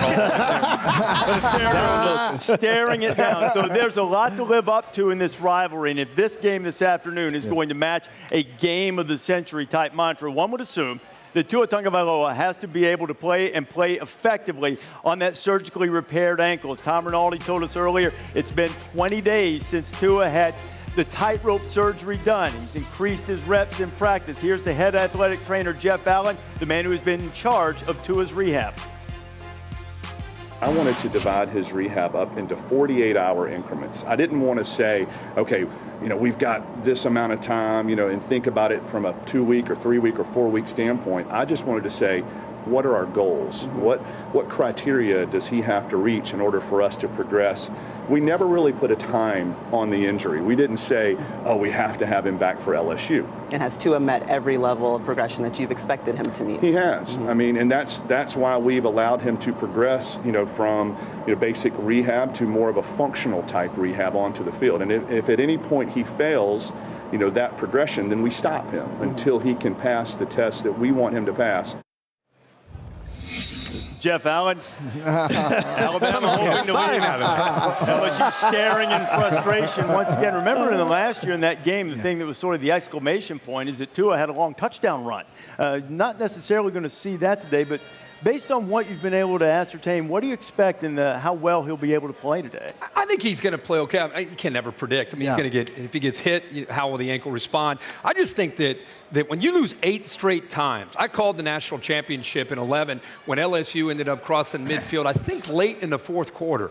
In my opinion, that night, LSU had their heart taken from Alabama. They've lost 8 straight from that night in coming into this game. But it feels different this year because, Des, in my opinion, the LSU offense. The LSU offense and the way they're able to score, I think they come into this game not hoping that they can find a way and maybe catch a break. I think they really feel that this is a different year and a different kind of team.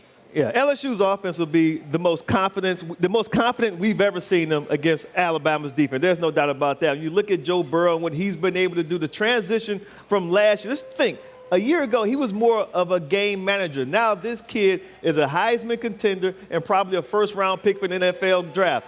They have done a fantastic job transforming that offense. And when you look at Nick Saban, talk to Nick Saban, he understands the challenge now that their defense is going to have trying to defend LSU's offense, Coach. This team is two great teams matched up against each other with the president watching. This sounds like an SEC West game.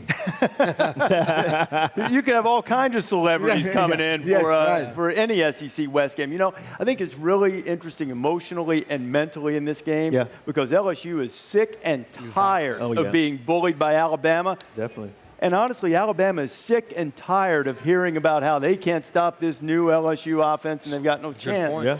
You got to control and make sure. They have done that as Alabama is going for 9 in a row against Nick Saban's old employer in the Big Ten on ABC. Look at the size of the big fella. Minnesota's got a huge offensive line. The big Australian Failele is 400 pounds. 6'9". Wow. 400 pounds. That is a massive human being right there. If it is possible to carry 400 well, he does. KJ Hamler carries every ounce very quickly. We really want to know in this game how much KJ Hamler in the passing game can be a factor in these conditions. And James Franklin taking his team on the road. He spoke with Holly Rowe. Well, Coach Franklin, the college football playoff standings came out this week. How did you address that and handle it with your team? A nice surprise for you guys. Yeah, did not address it. Completely focused on Minnesota. Obviously, we're aware of what's going on, and we're proud to be a part of that conversation, but we're completely focused on Minnesota. I'm sure you and PJ Fleck are friends. You've heard all the stuff this week of him calling this one of the biggest games in Minnesota history. How have you talked to your team about matching the energy and the enthusiasm that they're bound to show? We play in big games like this every week. We're excited about being here. It's the first time I've ever been here. It's a beautiful place. Should be a great crowd, but we played in big environments before, and we've approached it the same way. Thank you, Coach. Thank you so much. Holly, James, thank you very much. I know Franklin is well aware of this, and you heard from PJ Fleck earlier, but Minnesota unbeaten right now. Here's how it's happened. In non-conference play, they won them all, but they trailed in the fourth quarter of all 3 games. South Dakota State, Fresno State, Georgia Southern. They haven't faced a starting quarterback yet in Big Ten play, but to be fair, they've also been stomping folks lately. They've got several players, several weapons on the offense. You see the different guys that Tanner Morgan can use, and while the running game has sort of been pedestrian statistically, Morgan has been exceptional in terms of his efficiency. Comes up noon Eastern on ABC. Do we dare have Bear put that on the board already? I admire the courage. I feel like I owe it to the people to put one of the two bigger games. Like, people are so focused on the negative with Minnesota. Haven't played anybody, fourth quarter comebacks, backup quarterbacks. I'm going to focus on the positives of this team. Blowing everybody out, deep stable running backs, good wide receivers, great offensive line, extremely confident team. Penn State, by the way, has been outgained by 4 of the 7 FBS opponents they played. I think at the very least, this is a close Penn State win. I think Minnesota has a chance to win outright. Skyuma, row the boat. Give the goal for 2 points. Wow. Okay. Go the full distance. All that speech, I think you picked Penn State close. I said at the very least, it's a close. No. Very least, win, right? No. Very least, close Penn State game win. So Minnesota has a chance to win. Definitely taking the Gophers plus the points. Oh, you're covering all bases there. I know. I learned from you. That was a lot right there. A guy who scouted Minnesota closely told me the one thing he anticipated with that really good offensive line is they could struggle with speed on the defensive line. Penn State's got that. Which makes perfect sense because P.J. Fleck, when we had him on the show earlier, he talked about Penn State's defensive line being the best defensive line he's ever coached against since he's been coaching college football. And don't forget, this group is very deep. They rotate a lot of fresh bodies in there, but They're going up against the biggest offensive line they've seen all season long, and they have some very strong running backs that go downhill. Their coaches said, these guys, you're not going to just arm tackle them. You got to hit them. Yeah, I think Penn State, what they've done a good job of, it's not just that they have depth and they're athletic at the D-line. I think the linebacker play has been as good as you're going to see anywhere. They come downhill. They have a lot of confidence that they're going to be free because of the way the D-line is playing. You talk about a great matchup for Todd Blackledge and the crew to be able to break down. It's that point of attack when Minnesota has the ball. They can sustain blocks, but this is a totally different challenge with Micah Parsons and that Penn State defense this week. The difference in this game is the Penn State defense. They're nationally ranked in every category. Yeah. Penn State sinks Minnesota's boat. Sinks the boat. Sinks the boat, okay. Sinks the boat. Yeah, but Minnesota would still be in position to take care of their business in the division if coach is right and the boat gets sunk today. But Minnesota trying to stay undefeated, also undefeated in the Big Ten, is Ohio State. The Buckeyes #1 in the college football playoff rankings. They get set to take on Maryland. No Chase Young today, as we've told you. There are flags that fly at the old horseshoe for national championships won, including one from 1942. That was right in the World War II era. A hero from that team was a much bigger hero as Marty Smith joins us. Good morning, Marty. Reese, good morning. Legendary football coach Paul Brown once called Charles Surrey the perfect tackle. Surrey was integral in leading Ohio State to that first ever national championship in school history. But there would be no celebration for that national championship because America was at war. And as Surrey would soon learn, war is relentless and its memory is eternal.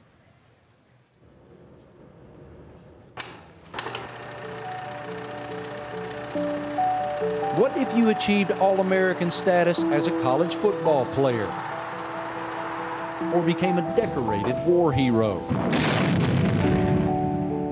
If you were able to accomplish both, your name would be Chuck Surrey. I would like to believe that I earned much of it. I had to work hard to do it. It wasn't given to me. During an All-American season at tackle for Ohio State in 1942, Surrey's blocked punt against rival Michigan helped catapult the Buckeyes to their first ever national championship. We won the championship, and then we all went into the military right after that. So we didn't have the chance to enjoy the atmosphere of being the national champion. Drafted into service in 1943, Surrey would ultimately find himself entrenched in one of the most historic battles of World War II, the Battle of the Bulge. You get very uneasy in a time like that when you see a finger or a body part on the road. You wonder, that could be me. During the battle, Surrey's unit lost communications with the company headquarters. At that moment, Surrey's bravery was instinctual and would earn him a Bronze Star. The lieutenant says, "Can somebody go back to the company headquarters, to the artillery, and tell them what we need?" Like an idiot, I decided to do it, and I ran across an open field of machine gun fire. In hindsight, I had to be stupid to do it, but that's what you do when you're 20. To what degree do you consider that decision heroic? Not a great deal, because I feel there were so many soldiers landing in Normandy Beach and going up against the Germans. Every one of them deserved the Bronze Star, but they didn't all get it. I don't know that what I did was that different, but it was something that had to be done, and I did it. When Mr. Surrey returned home from the war, he chose to chase his passion, art. He would later be named the father of digital animation by Smithsonian Magazine, and his contributions to digital animation are global.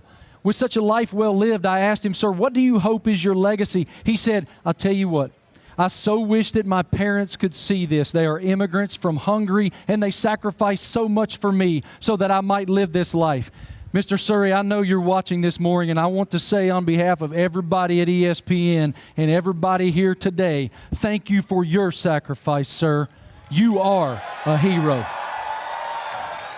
Reese. Marty, a great tribute on this Veterans Day weekend for sure, and a salute to all the men and women who serve in our military. The Home Depot Foundation is on a mission to serve veterans, surprise them with life-changing moments. Follow along on social media to see the action, including how they surprised decorated Army veteran Marlon Smith this Veterans Day weekend. Salute to our crew members, too, who serve. Ben Branch and Tommy Marshall and Bobby Stevens, our bus driver, all serving in the military, and we salute them on this weekend as well. This seems like a good time to announce where we're going to be on December 14th. Go Army, go Navy, beat Army. Stealth bomber, you better be careful. I actually get to stay for the game. First time ever. Really? I get to stay. That is I'm awesome. fired up. Never been to the Army Navy. If you never could done it? Never been to the Army Navy game. Because I always leave to go do the Heisman. Hey, listen. Yes, going up, taking a train. I'm staying. How about me? Can I stay with you? Look at PJ Fleck. Yeah. Look what's happening in Minnesota. Hey, PJ Fleck is a phenomenon there these days. You got a little PJ. I'm going to tell you, if you start giving up your coiffure to pay tribute to the head coach, that's pretty good, right? Coming up on College Game Day, live to Minneapolis, exclusive all-access field pass for Penn State and Minnesota. And PGA champ Justin Thomas, an Alabama alum, spent a little time hanging out with Coach Saban. First time I met Coach Saban was on a recruiting visit, actually. It was the Alabama versus LSU game in 2009. We went in and talked to Coach for about 45 minutes. It was like probably 4 hours before the game. I was shocked that he was taking the time to talk to some no-name golfer from Kentucky. Countdown to Kickoff is brought to you by Coca-Cola. Share a Coke with your friends, family, and fans this season.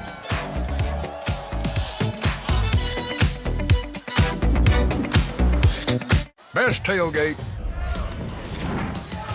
Coming up at noon on ABC, Penn State and Minnesota. There is Sean Clifford, the ever-growing Penn State quarterback.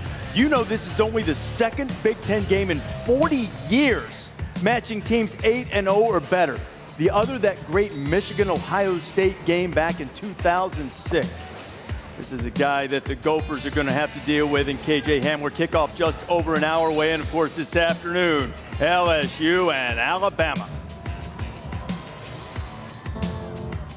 Hype? No. This sells itself. I've seen it all. So dangerously beautiful. Some weeks, some days, some games. You know what they do. Tingle the skin, straighten the spine, quicken the pulse, test the soul. The pedigree, the history, the rivalry. Tide. It's not really about what you want, it's about what you're willing to do to get it. Tigers. The best out of football. The LSU Tigers going to war. 1, 2, 3. Hype. Child, please.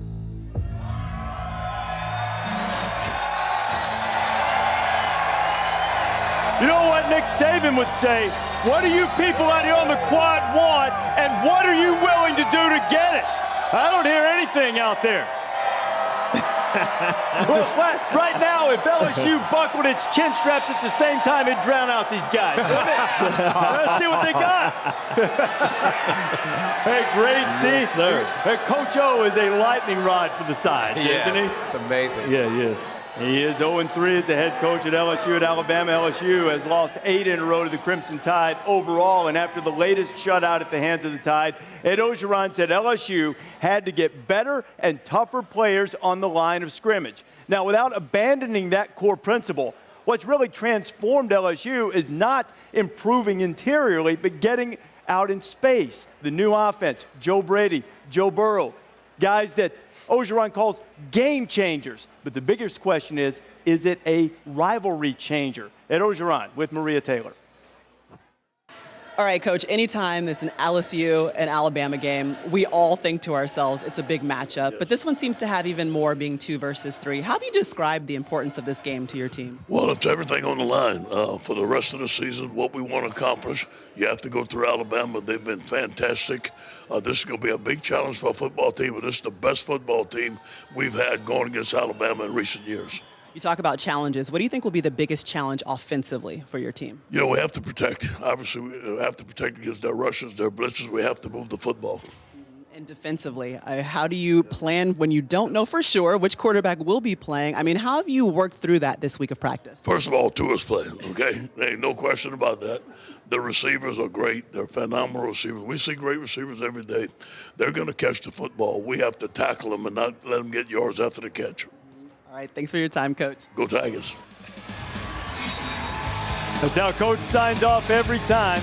Under Coach O against top 10 teams, Ogeron perfect against everybody not named Alabama. But in those 3 meetings, a grand total of 10 points. You know, this is the 3rd time that LSU's been in the top 4 of the college football playoff rankings initially. As Alabama goes for 9 in a row. The previous 2 times, Alabama won the game.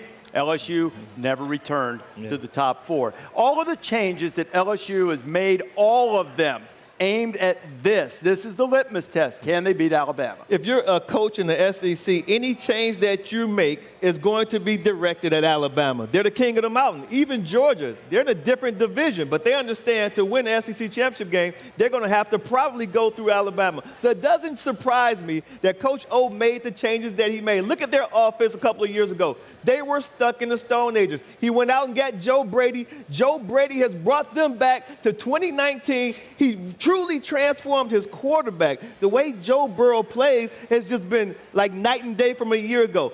These changes are definitely aimed at beating Alabama, but not, in my opinion, that's life in the SEC. Yeah, you almost can't even really describe where this offense has come from. I mean, they were archaic to where they are now, where they're cutting edge. And, you know, to me, Nick Saban's had 2 weeks to get his defense ready. How many times have you turned LSU on this year and watched Joe Burrow with those quick throws underneath? They're going to try to take that away. I think it's LSU's ability to beat man-to-man downfield, and also their ability to run the football with the fact that nobody ever wants to give any credit, Clyde Edwards-Helaire. Let's watch this. So number 1, by the way, you're on the road, yet lost 8 straight. Get the ball to number 2, Justin Jefferson. He's the pulse of this offense, the personality. He is not going to back down. Find a way to get him involved early and often. Now, here's the thing about man-to-man. You've got to be able to get separation. You see that safety in the middle? You know you got one-on-one. And Jamar Chase, along with Joe Burrow, boy, they've been in sync. Even when he's covered, he makes throws where one can make plays on the football. Keep an eye on him when he gets isolated one-on-one.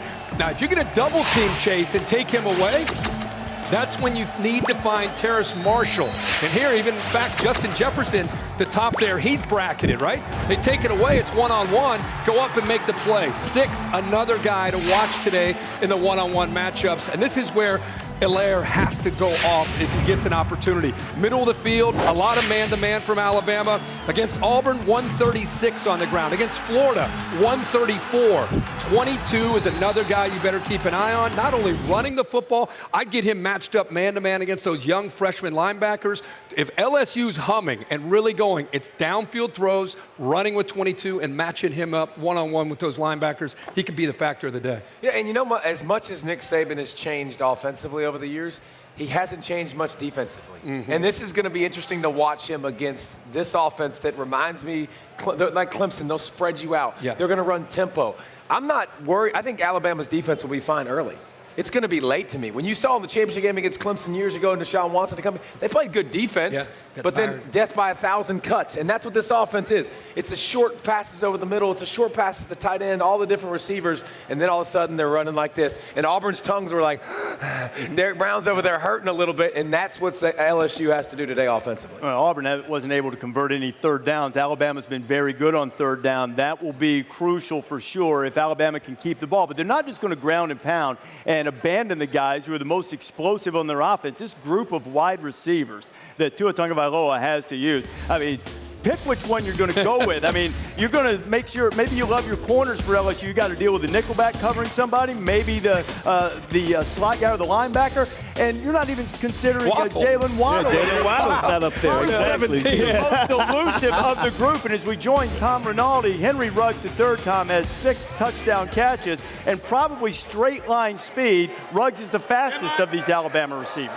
And yet for all of that, Reese, it's remarkable to think that Henry Ruggs might have never played college football. As a sophomore at Lee High School in Montgomery, he had more than 40 dunks with a 40-inch vertical leap at just 5'9". Football was never a sport until his best friend convinced him it should be. That friend, Rod Scott, still inspires him through memory.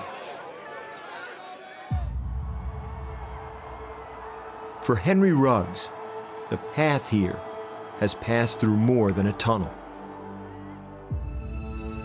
Through one friend's dream for another's future. Rod had a vision. It was that Henry was a 5-star athlete and football was going to be his thing, and he saw him playing for Bama. And that was what he told him. This is for you, Rod.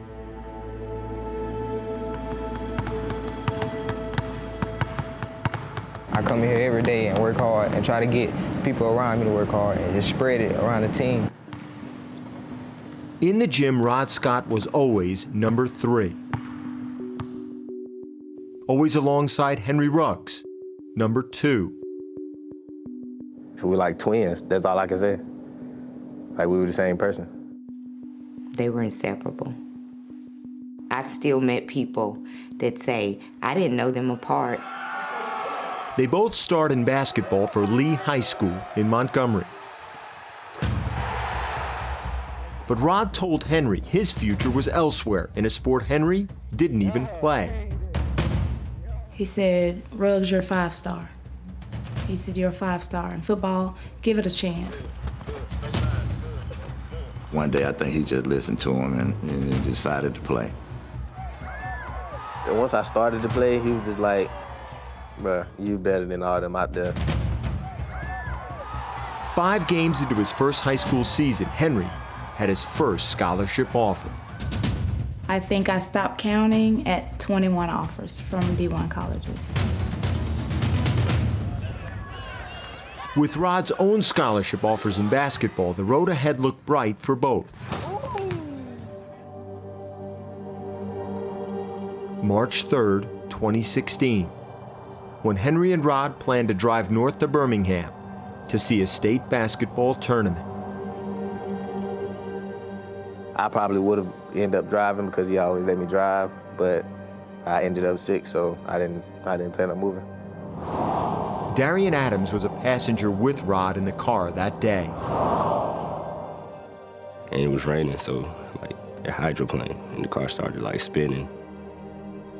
Just before mile marker 221 on I-65, the car lost control and rolled over 4 times into a grassy median. I'm laying on the ground, I'm trying to figure out everybody. Yeah, I'm trying to figure out where Rod is. Rod, in the back seat, was thrown more than 85 feet from the vehicle. He was airlifted to Baptist Hospital in Montgomery.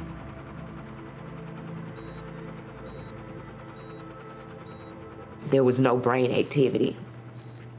I was still praying for a miracle. And so at that point, that's the doctor came out and he talked to us, told us that Roderick didn't make it.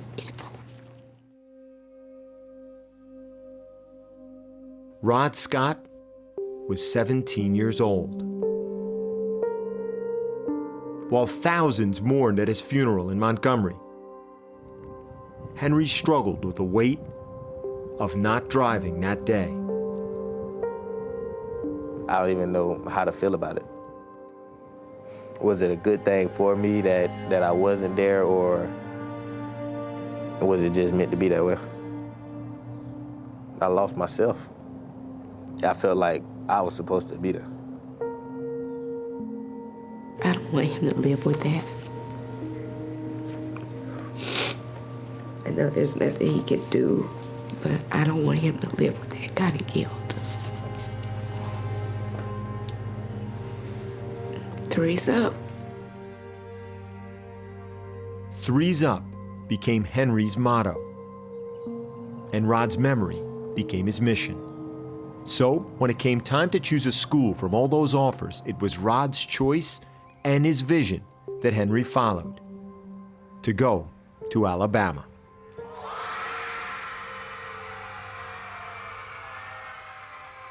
Roderick told him that he'd go to Alabama, and he went to Alabama. He did it for himself. He did it for Roderick.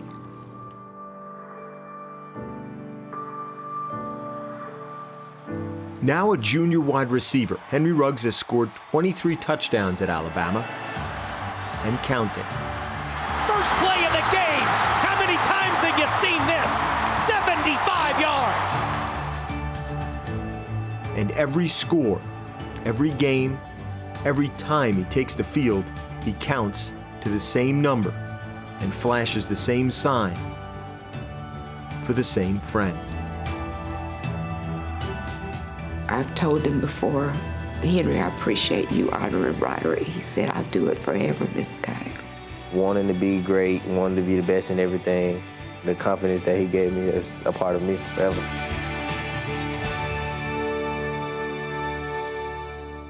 Rod Scott was not wearing a seatbelt the day of that tragic accident. 3 years later, through the advocacy of his family, a new law was passed in Alabama requiring all, both the driver and all passengers in the car, to be belted in. That law is named after Rod Scott. When Henry Ruggs comes out of the tunnel today, and if he finds the end zone, he'll pay tribute to his late friend the same way he always does. Reese, it'll be 3's up. And Tom, Henry Ruggs, noted among his teammates as one of the more unselfish guys on the team, sort of that is just part of that wide receiver core, and the 3's up here in the crowd on the quad. A lot more coming up on College Game Day. Full breakdown of LSU and Alabama. Kirk's going to tell you how Tua and Bama's offense can use Henry Ruggs and all of those receivers, what they have to do to be successful against LSU's defense. Of course, Tua has a boatload of weapons, including number 11. So too does Joe Burrow, as we're expecting quite an offensive showdown and the most important pick that you got to see. LC with a mascot head, going in enemy territory. Think he's going Mike, or will he go Big Al today? That live down the street. I got everything I need and nothing that I don't. Oh no. With Black Friday.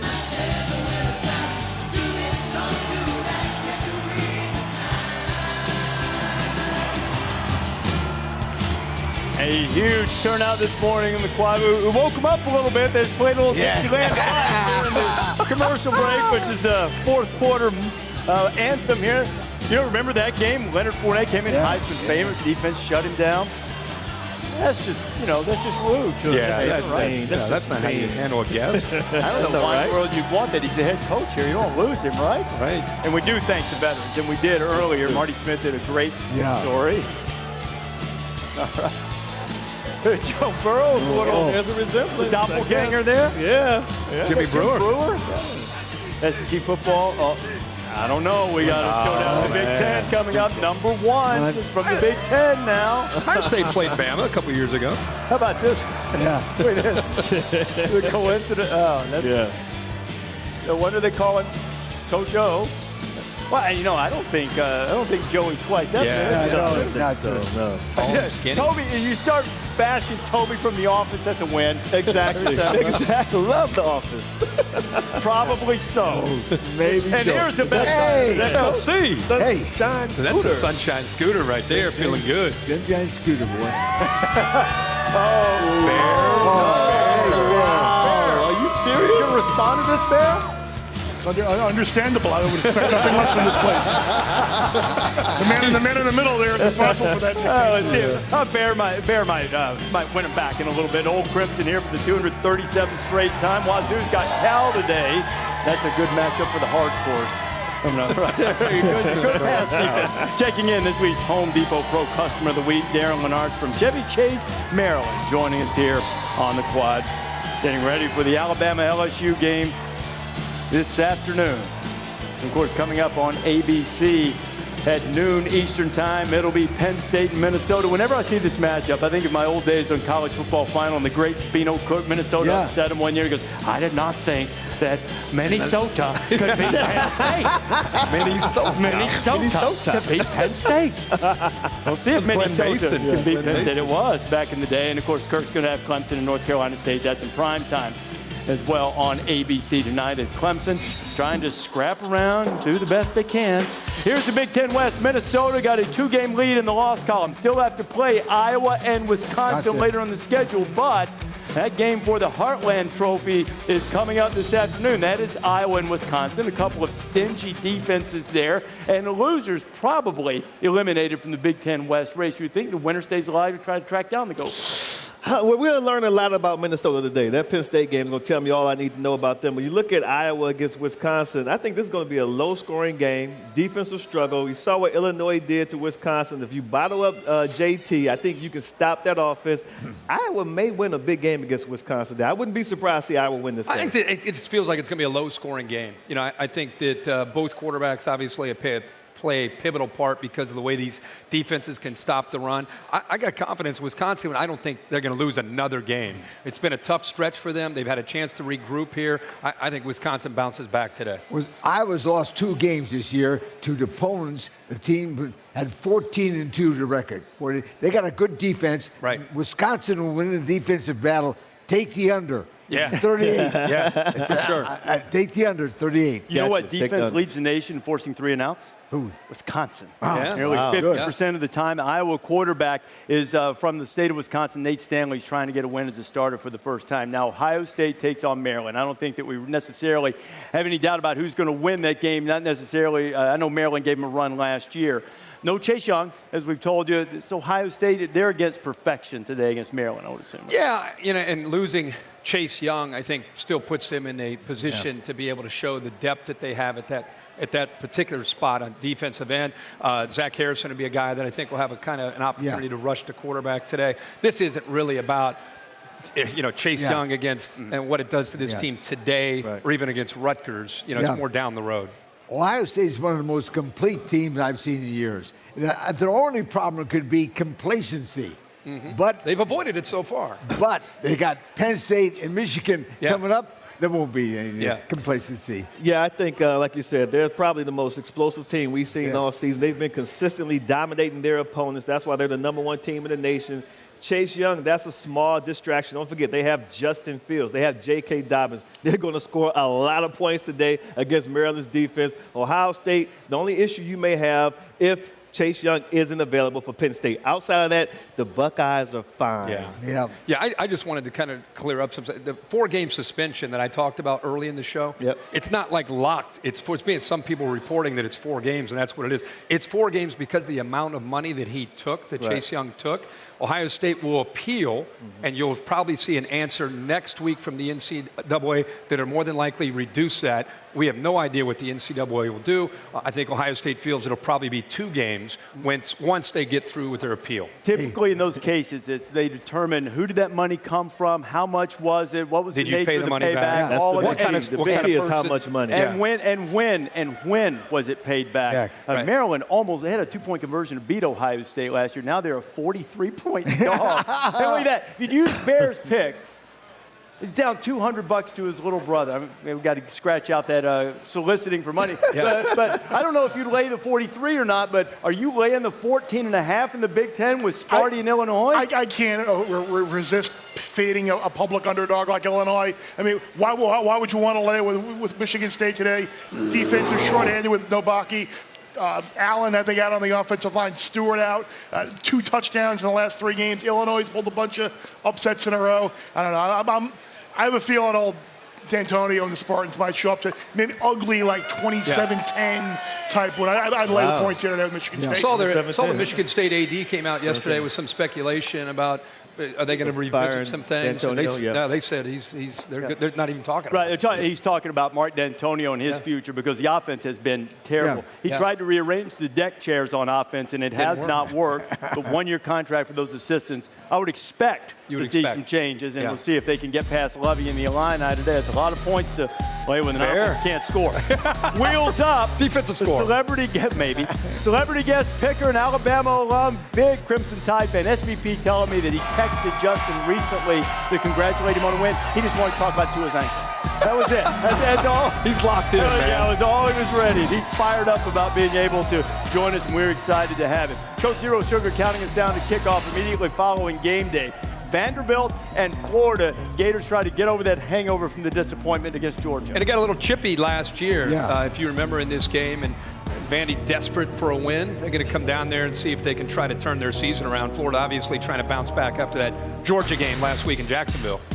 Here's Van Jefferson, the Ole Miss transfer. Sometimes he just needs one hand. Now Vanderbilt has a couple of explosive skill players. Keyshawn Vaughn, he's averaging nearly 100 yards a game. He's third in the SEC in rushing. And Vanderbilt's 1-54 against AP top 10 teams all time. What? Victory against Steve Spurrier in South Carolina. Red bandana game at Boston College. This is in honor of Wells Crowder, the 9/11 hero. Perhaps you saw the tremendous story that our coordinating producer, Drew Gallagher, and Tom Rinaldi put together on him. If you haven't, I would say look it up. Just a phenomenal thing to honor that hero, the former Boston College lacrosse player. Here's A.J. Dillon, second in the country, nearly 1,300 yards rushing as Coach Zero Sugar counts us down to kick off in the ACC network. Where will the Florida State mindset be? Alex Hornibrook at quarterback on the road, everything that happened, losing Willie Taggart. It's a team that, be challenged a little bit emotionally. Watch them rally behind their own new coach. Yeah. Watch them rally. Yeah, and the new coach is Odell Haggins for the second time, taking over on an interim basis. Odell, 26 years at Florida State with West Durham. What's going to be the message to your team? Hey, we got to play fundamental and sound. Just like I said, Dazzo doing a great job with the run game. And all you think about the passing game doing as well. He went 8 for 10. So he had, 180-some yards, 90-some yards passing. But we got to go out and play Florida State football. Hey, play fundamentally sound, play hard, and do your job. That's my message. We play Florida State football and do your job. If the Seminoles are energized, more the breakdown from Penn State, Minnesota, live access from the field. But right now, ain't look at those nothing ribs, like them nowhere. Dreamland. Oh, here we go. Dreamland. That's what you got. Look at your spoon. Look at it, like Lil Wayne. I'm going in. I'm going in. I've got one question. Why don't I need one of those ribs here? He needs sausage. Right here with. Hand me one of those, Herbie. Yeah, I got you. What is this? All right, come on. Oh man. Get in there, kid. Dreamland. I had breakfast. Breakfast for champions. AT&T Best Performer gives us a look at Penn State wide receiver K.J. Hamler. This guy is a big play waiting to happen. He is a problem when he touches the ball. Minnesota's going to have to deal with this guy, and Penn State's found a lot of creative ways to utilize him. Look at what he's been able to do, nearly 17 yards per catch. That's huge for a guy that they try to target as often as they can, get the ball in his hands in a variety of ways. And Hamler also a force as a return man. It's over 21 yards per kickoff return, trying to give the Nittany Lions good field position. And here come the Nittany Lions as we're inside a half hour from kickoff. Coach Zero Sugar counting us down to this Big Ten showdown in Minneapolis between the Nittany Lions and the Gophers. Look at little Flint getting this guy ready. We have to talk to him about that face mask hold, though. Yeah. That's kind of, I think that's outdated. He's got to get better. He's got to get better than that. Both coaches wearing mics for us. James Franklin wired in the pregame. Love you, baby. Let's have a great one today, okay? Have you adjusted? What do you mean? I look like a blue marshmallow. Oh, no, I was in shorts and a t-shirt today, went for a swim. Because my daughter's watching the game, and she's like, has PJ gained weight? I said, no, he's got like 12 jackets on. You had like the striped jacket? I'm like, no, trust that guy's in great shape. The last time Minnesota had a game this big, the Vikings were an expansion team, and the Gophers beat #1 Michigan State and went on to be the Rose Bowl champions. 58 years and a week ago since Minnesota has had a game of this magnitude. Now, the Gophers have heard it all. Lucky to be here in September, backup quarterbacks in October. But now they're ready to prove that they can row their boat in some tough waters. course, there's a lot of pressure on this game, a lot riding on this game. I try to find a way to beat a really good Minnesota football team on the road, which is tough to do in our conference. We expect it to be crazy. We had a bye week, they had a bye week. We've taken crazy strides. I have the utmost confidence that we're going to get the job done. You have pressure in your life, you have pressure on your team. That means you're doing something significant. Inside the 10, to the 5, barrels his way in, touchdown, Minnesota. Teams know what's going to come at you, they know what's happening, and we're just good enough to just run it. They're a team that's been able to run the ball tremendously throughout the year, and we're a team that's been able to stop it. He's going to go down again. Sack number 10. Playing fast tonight, blow 1. We put pressure on ourselves every single day for moments like this. 2 undefeated teams, they're going to be going crazy. I'm ready for it. They will be going crazy. Have a look at the two quarterbacks here. Minnesota's got a huge offensive line, got great backs. But where they've been terrific is yards per attempt and efficiency at the quarterback position. I think it's been the difference from where they were last year to where they are now, with Tanner Morgan having more experience. 18 touchdowns, only 4 interceptions. But it's a really balanced attack. It starts with their ability to run the football, establish the line of scrimmage, and then they're able to get that passing game going. And that's what the challenge today for Penn State's defense will be, is they have a great backfield. Rodney Smith leads the way, and this gives you an idea. They run that stretch play, that outside play, but when it's taken away, look at his vision. Does not give up on the play, has an ability to find that hole on the backside and end up picking up very, very positive yards. Shannon Brooks will get his chance. Another back that they have. Thing that stands out to me is his acceleration. Remember, they just keep running these guys in, staying fresh. Everybody brings something a little bit different to the table, and Penn State, this will be their greatest challenge at the line of scrimmage, defending the run all year long. Now, the passing game with Tanner Morgan, you can see a lot of run-pass option. PJ believes in stretching this defense vertically and horizontally. You bite up against that running game, you better be ready for that. Look at Chris Bell here, a receiver that you don't hear much about because of Rashad Bateman showing you speed. Bateman's physical, but he can go by you. He and Tyler Johnson give them 3 big-time wide receivers that Minnesota has. So this is not old Minnesota. Run the ball, be physical. These guys can air it out with Morgan, Rashad Bateman, like I said, Tyler Johnson. These guys are the real deal. They'll test that Penn State secondary. Yeah, but you look at Penn State's front 7. I mean, those guys are probably the best that we've seen in a long time as far as Penn State is concerned. Even P.J. Fleck, he made that comment earlier talking about this group is the best group I've seen since I've been coaching. A lot of depth, they rotate guys in and out to keep them fresh. Obviously, Penn State's secondary may be their problem, but when you see them today, this is what you're going to see. Guys, not watch Penn State's defense. Their secondary isn't as bad as people think. I like the way that they read defense, they read plays, they react very fast. Look at the screen right here at the top. It's a little hitch route, but watch the secondary. The corner, he's coming up immediately, followed by the 2 defensive backs. I love the way they react. They got in there pretty good tacklers out in space, too. So when Minnesota throw the ball on the perimeters, this is what you're going to see today. Now let's talk about that front 7. Relentless effort to the ball. Watch the 2 ends. Both are chop block, but watch the technique. They're not going to go down. And then right in the middle, defensive tackle Robert Windsor. He's double teamed. All 3 guys get home. That's what you call relentless pursuit. And then the way that they hit their gaps. Watch Shaka Tony right here. Double team, but he's going to make penetration in that B gap. Now let's rewind the play. And how about Windsor again, a defensive tackle? Watch this very strong swim move just so he could get in his A gap. And then the next level of defenders, the linebackers and the safeties. All they have to do now is just fill in the creases so they can smother the run.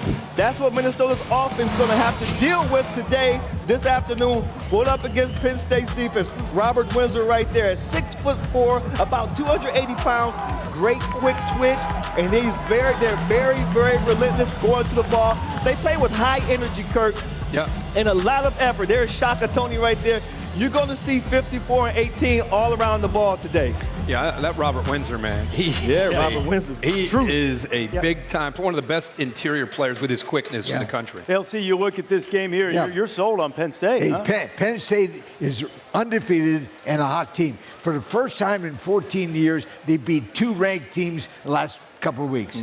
I said it before, I'll say it again. They're going to sink that Minnesota boat. No question about it. Oh, poor old Minnesota. Poor Minnesota going to sink the boat. Bear likes them. Bear had them over there a little while ago. Both of the coaches are wearing wires for us in the pregame, getting ready to kick it off on ABC in 23 minutes. Tanner Morgan is a great story. Didn't transfer when he didn't win the job. Now look at the job he's done. 12-2 as a starter. Here is P.J. Fleck wired up in warm-up. Yeah, that boy had a way to go out on top. Here, let's get a quick picture. Cool, man. Hey, heal up, okay? Keep rowing the boat. Let's go do it. Be you. I don't want you to be anybody else but yourself. Got it? Be you. Time to go be the reason. You're good enough and be the reason. Be the freaking reason. He'll see if that quarterback can be the reason, much like in the matchup of undefeateds that we have here in Tuscaloosa, LSU and Alabama. You know, LSU quarterback Joe Burrow bangs his head against the wall to get ready to play. It's just that the Tiger offense no longer bangs its head into concrete walls. A way around was needed, particularly against Alabama. A grand total of 10 points in the last 3 meetings. Now, LSU scores 47 points per game and Alabama about 49. The Tiger metamorphosis on offense has transformed this matchup from slugfest to shootout.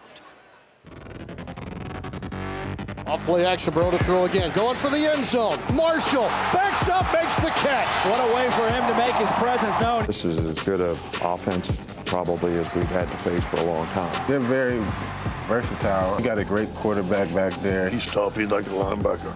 The harder you hit him, the harder he's going to go. They're physical. You have to try to match that, or it's like a guard playing a power forward. It's just not going to work out really well. They have a really diverse group. Kind of reminds me of our group.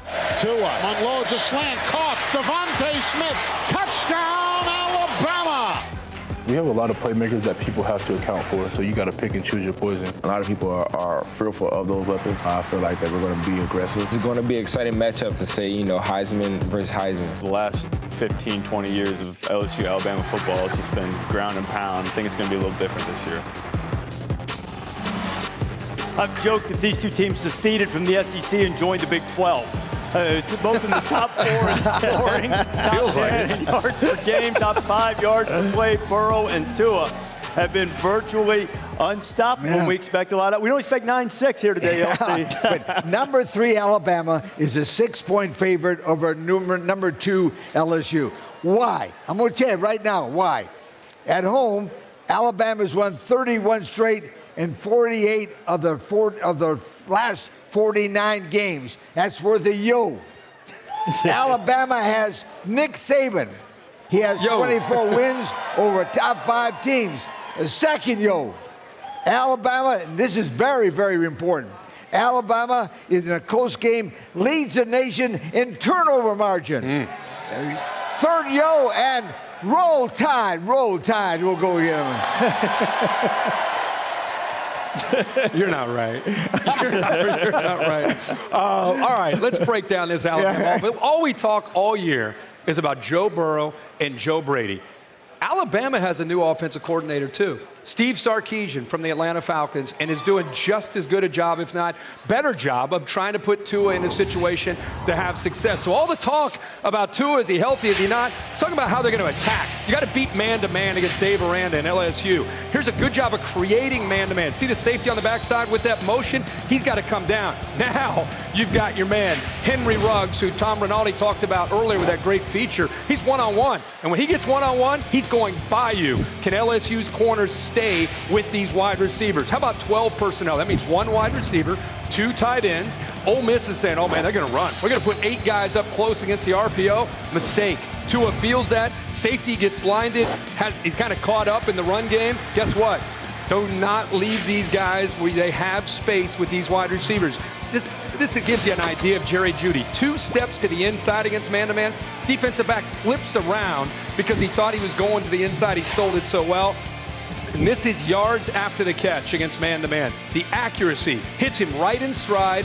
Add 25 more yards to what Lee just talked about. Yards after the catch, they're number 1 in the nation. So if you're LSU and you're Dave Aranda, you've had 2 weeks to come up with a plan and try to figure out how you can slow down this offense. You've got to get creative. You've got to get multiple. And, Des, I think you have to start by trying to stop the running game, believe it or not, and try to put Tua in those situations where the RPO game's not helping, and you try to put him in obvious passing situations, get creative. I tell you what, this can be the battle of the wideouts, because you look at LSU, and they have some outstanding receivers. And what I like to look at when I watch wideouts play, what routes do they like to run? What do they do very well? I'm going to show you what each guy does very well. Let's start with Jamar Chase, number one. He's the dog of the group. Now, he likes to run slants, 10 slants for 145 yards, but he's also very dangerous on the go routes, too. On this play right here, he's going to run a go route.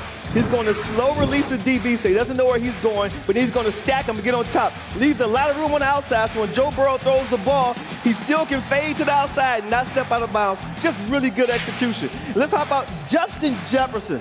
He's the guy who gets in the slot position, and then he loves to run dig routes. 13 for 300 yards so far. Watch at the top of the route. See how he drops his weight. Great technician, and then he comes flat across the line. Easy throw for his quarterback, Joe Burrow. Make sure you check out Justin. Terrace Marshall, he's missed about 3 games, but man, he's deadly when it comes to running the skinny post routes. This is what he does. He attacks the DB's technique, and then at the top of the route, he snaps it off right here, and watch the defensive back. He has to turn all the way around. Once you make a DB do that, it's over. Bring out the extra point unit because it's a touchdown. You have 3 receivers who can interchange, but they run great routes, but they still like particular routes that they do extremely well. I love this group, man. Joe Burrow and Tua, they have fantastic receivers to throw the ball to. Yeah. And there are at least 7, 8 dudes from the receiver corps going to play in the NFL. The question is, who is going to win the game? First chance to make the pick is David Pollack. David, who's going to win, Alabama or LSU? Reese, we saw the breakdowns by all the guys. Listen, Alabama has a better offensive line, a better defensive front 7. You could argue about the quarterbacks. You could argue about wide receivers. If LSU, if not now, when for LSU? They got everything going. Tua gets banged up. They're attacking the middle of the field. Alabama's young at linebacker.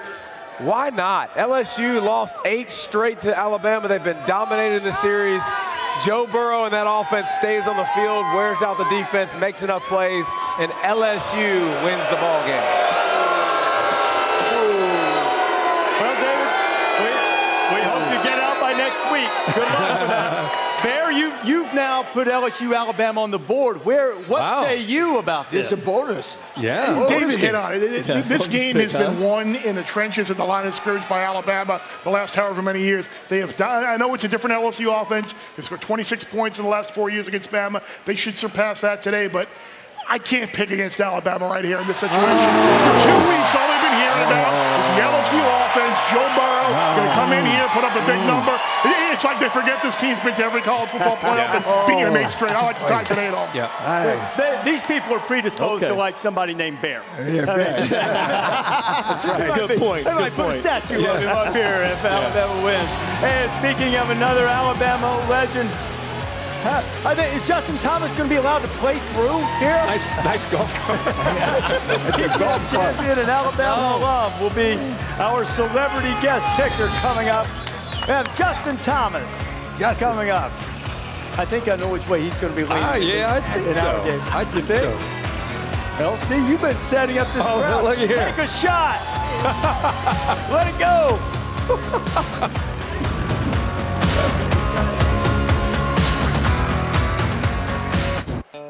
College Game Day is built by the Home Depot. More saving, more doing. Veterans Day weekend, Home Depot Foundation on a mission to serve veterans, surprise them with life-changing moments. You can follow along on social media. We surprised decorated Army veteran Marlon Smith this Veterans Day weekend coming up, and we salute him. All right, we can skip right through this graphic, right? How come he's Two-time defending champ is waving the white flag. It's time for someone else to be the champ. Psychology, I'm not buying. Exactly. Give me a winner, Des. I got K-State versus Texas. You got to look at the motivation factor. You know, Texas, 3 L's so far on the season. Will they really be motivated? In Kansas State, they have an opportunity to knock off Oklahoma and Texas in the same season. So I'm going with K-State, Texas. All right, Des, I'm going to stay in the Big 12. Big number in Norman with Iowa State. Brock Purdy stumbling into Norman, see if they can compete.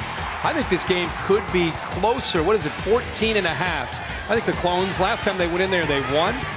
If their defense can hold up against that scrambling of Jalen Hurts, they got a shot. Colorado's getting 3.5 versus Stanford. It's homecoming for Buffaloes, and they upset the Cardinal the last time they played.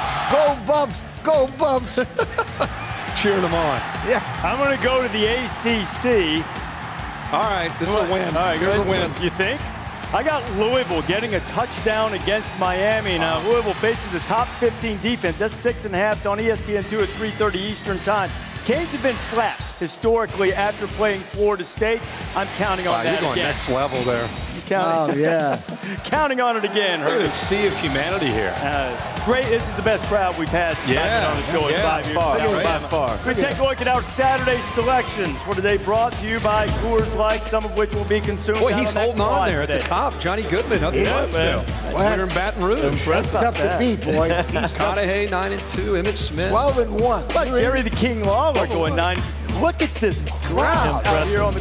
We got 22 acres out here on the quad. I mean, most of them covered the crowd. We got them all here. There it goes. Justin Thomas, the Alabama alum, joined Yes. us. Now you had Alum? Can I be called an alum? You're an alum. Yeah, you're an alum. Okay. Sure. Yeah. I guess. What did you finish? You haven't? Well, we got. Yeah. Okay. It's all the same. All right, we'll go on and pick something else. Let's go ahead and make some picks here. We're glad to have Justin with us, PGA Tour champion. Let's start in the Ivy League. Battle for first place there in Yankee Stadium today for CFB 150. Undefeated Princeton, undefeated Dartmouth. RD's son is an alum of Princeton, so I'm going Princeton. He's not an alum yet. On his way. We're getting No. close. As long as he goes there, he's a alum. I'm going to go Princeton as well. I don't know too much about either one of these teams, but Princeton seemed like the right pick. Yeah.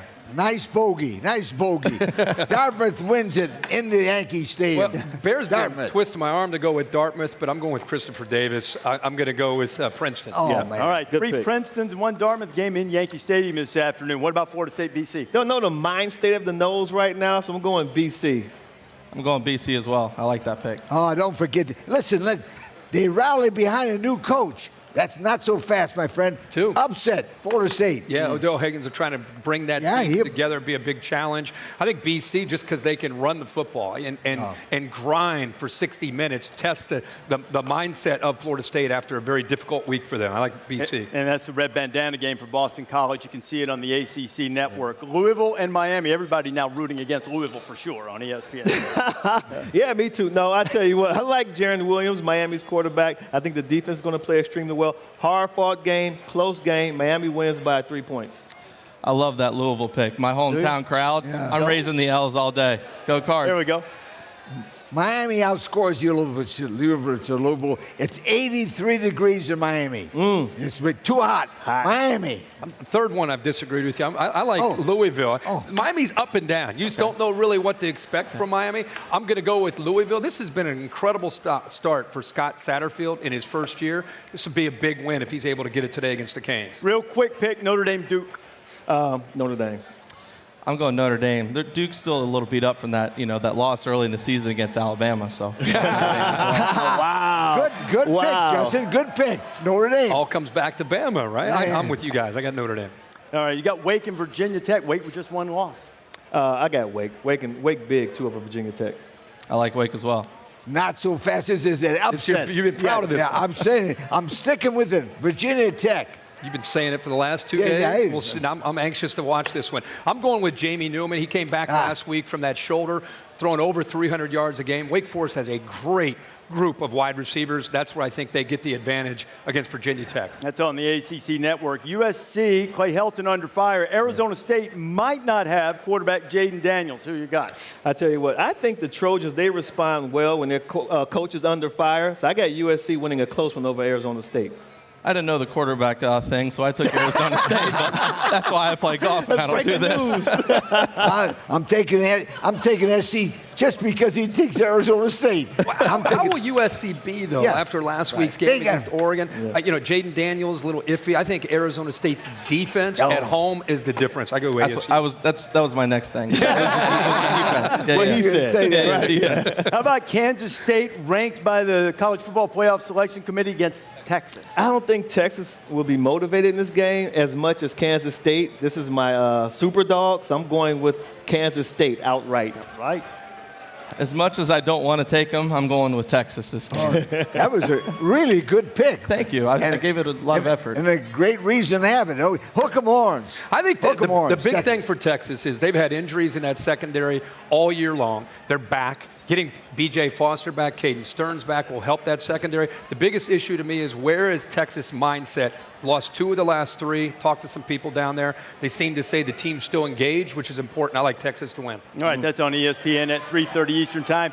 Game day implications. Yeah. Baylor and TCU. Yeah, I think Baylor's going to win this game. I think it's going to be a hard-fought game, but I got Baylor in a close one. I got TCU. I'm sorry to go against you. Motivate those Bears. Baylor want to go to Waco, so we got to have Baylor win the game. I almost feel like taking TCU and just saying Baylor doesn't have the heart to play with them. You know what I mean? Just really get them fired up. But I'm going with Baylor. I think they'll win. That's pretty much what you're about to do with this one, I would imagine. Iowa State and Oklahoma. Also a little bit of game day implication there. Yeah, I think Oklahoma is going to come out here and try to make a statement in today's games. I got Oklahoma big over the Cyclones. Yeah, I got to go with Jalen Hurts. Although he's not here, I'm a big fan of his, so I'm going OU as well. I'm going with you, Justin. Nice pick. That was a great pick. Last time Iowa State went in there, they won, of course. Yes, The last game that they played, Brock Purdy had 3 interceptions, threw it 62 times. That's not Iowa State's type of game. I think they'll keep it close. I think they can hang around. I think OU ends up winning the game. All right, that's going to be on ESPN Radio. We're not getting 9-6 in Tuscaloosa, but we might in Camp Randall, Iowa and Wisconsin. Yeah, this game has 9-6 written all over it. I still think that Wisconsin is going to eke out a victory over Iowa, but a very close, low-scoring ball game. I'm going Badgers. Yeah, I got a call from our vice captain, Zach Johnson, last night. Told me if I didn't take Iowa, he might sit me. He might sit me a couple sessions of the President's Cup, but sorry, ZJ. I'm going Wisconsin. Oh, wow. There you go, Badgers. Wisconsin, take the under 38.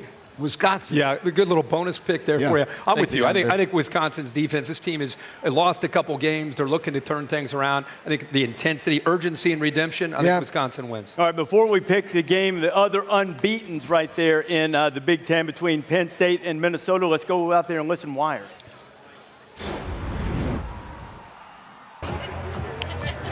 You want coach today? Take this thing over. Show them what the best D-line in the country looks like. It doesn't get much better than this. No.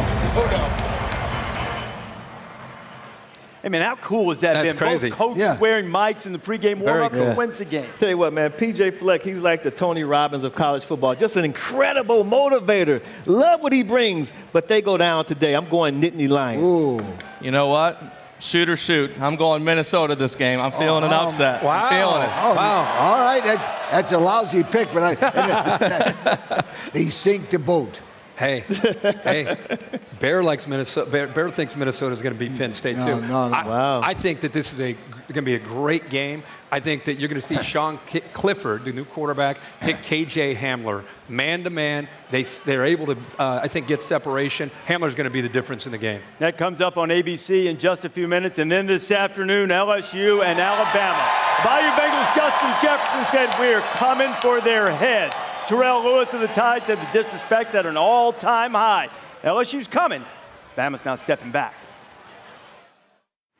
If you're a great competitor, you love games like this. And if you're afraid, that might not be a good So rivalry at its highest level. This is a physical game. SEC championship, college football playoff, national championship. There's always something on the line. I expect it to be national championship type vibe.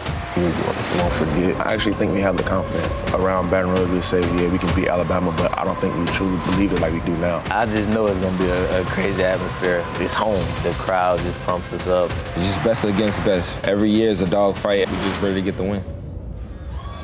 And we expect the same. Des, give me a winner. I tell you what, I was talking earlier today to my friend Michael Kelters, who's here celebrating his 50th birthday. I said, I don't know about Tua. He said, but Del Pitt may be out too. He may not be 100%. I said, I still got to go with the Tigers, so I'm going LSU because I don't know about Tua's ankle.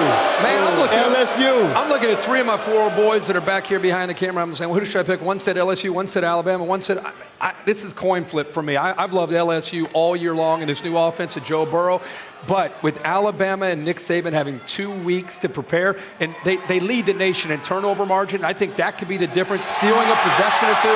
I'm going Alabama to find a way to get it done. Yeah, Alabama. Justin, what do you got? You know, you said something about a coin flip, but funny thing for me is my coin seems to be two-sided. So I'm going Bama, first quarter, first half, all game. We're going to kill them. Come on. Oh, man. And now the moment. These are facts, not opinions on how LSU is going to upset Alabama. Number 2, LSU's been tested. They beat 2 ranked teams, Florida and Auburn. LSU has an explosive offense led by a healthy quarterback, Joe Burrow. And last but least, LSU feels no respect. They're a 6-point underdog to the number 3 Alabama. Now, this is strictly business because I picked Alabama in the preseason to win it all. You did. That was then. Hedging your bet. And now, this is now. Give me that tiger head. Oh! Whoa! Right here! Wow. Right here! Wow. As Bear might say, LC Corso. Max going with LSU. Great morning in Tuscaloosa. Enjoy your college football Saturday.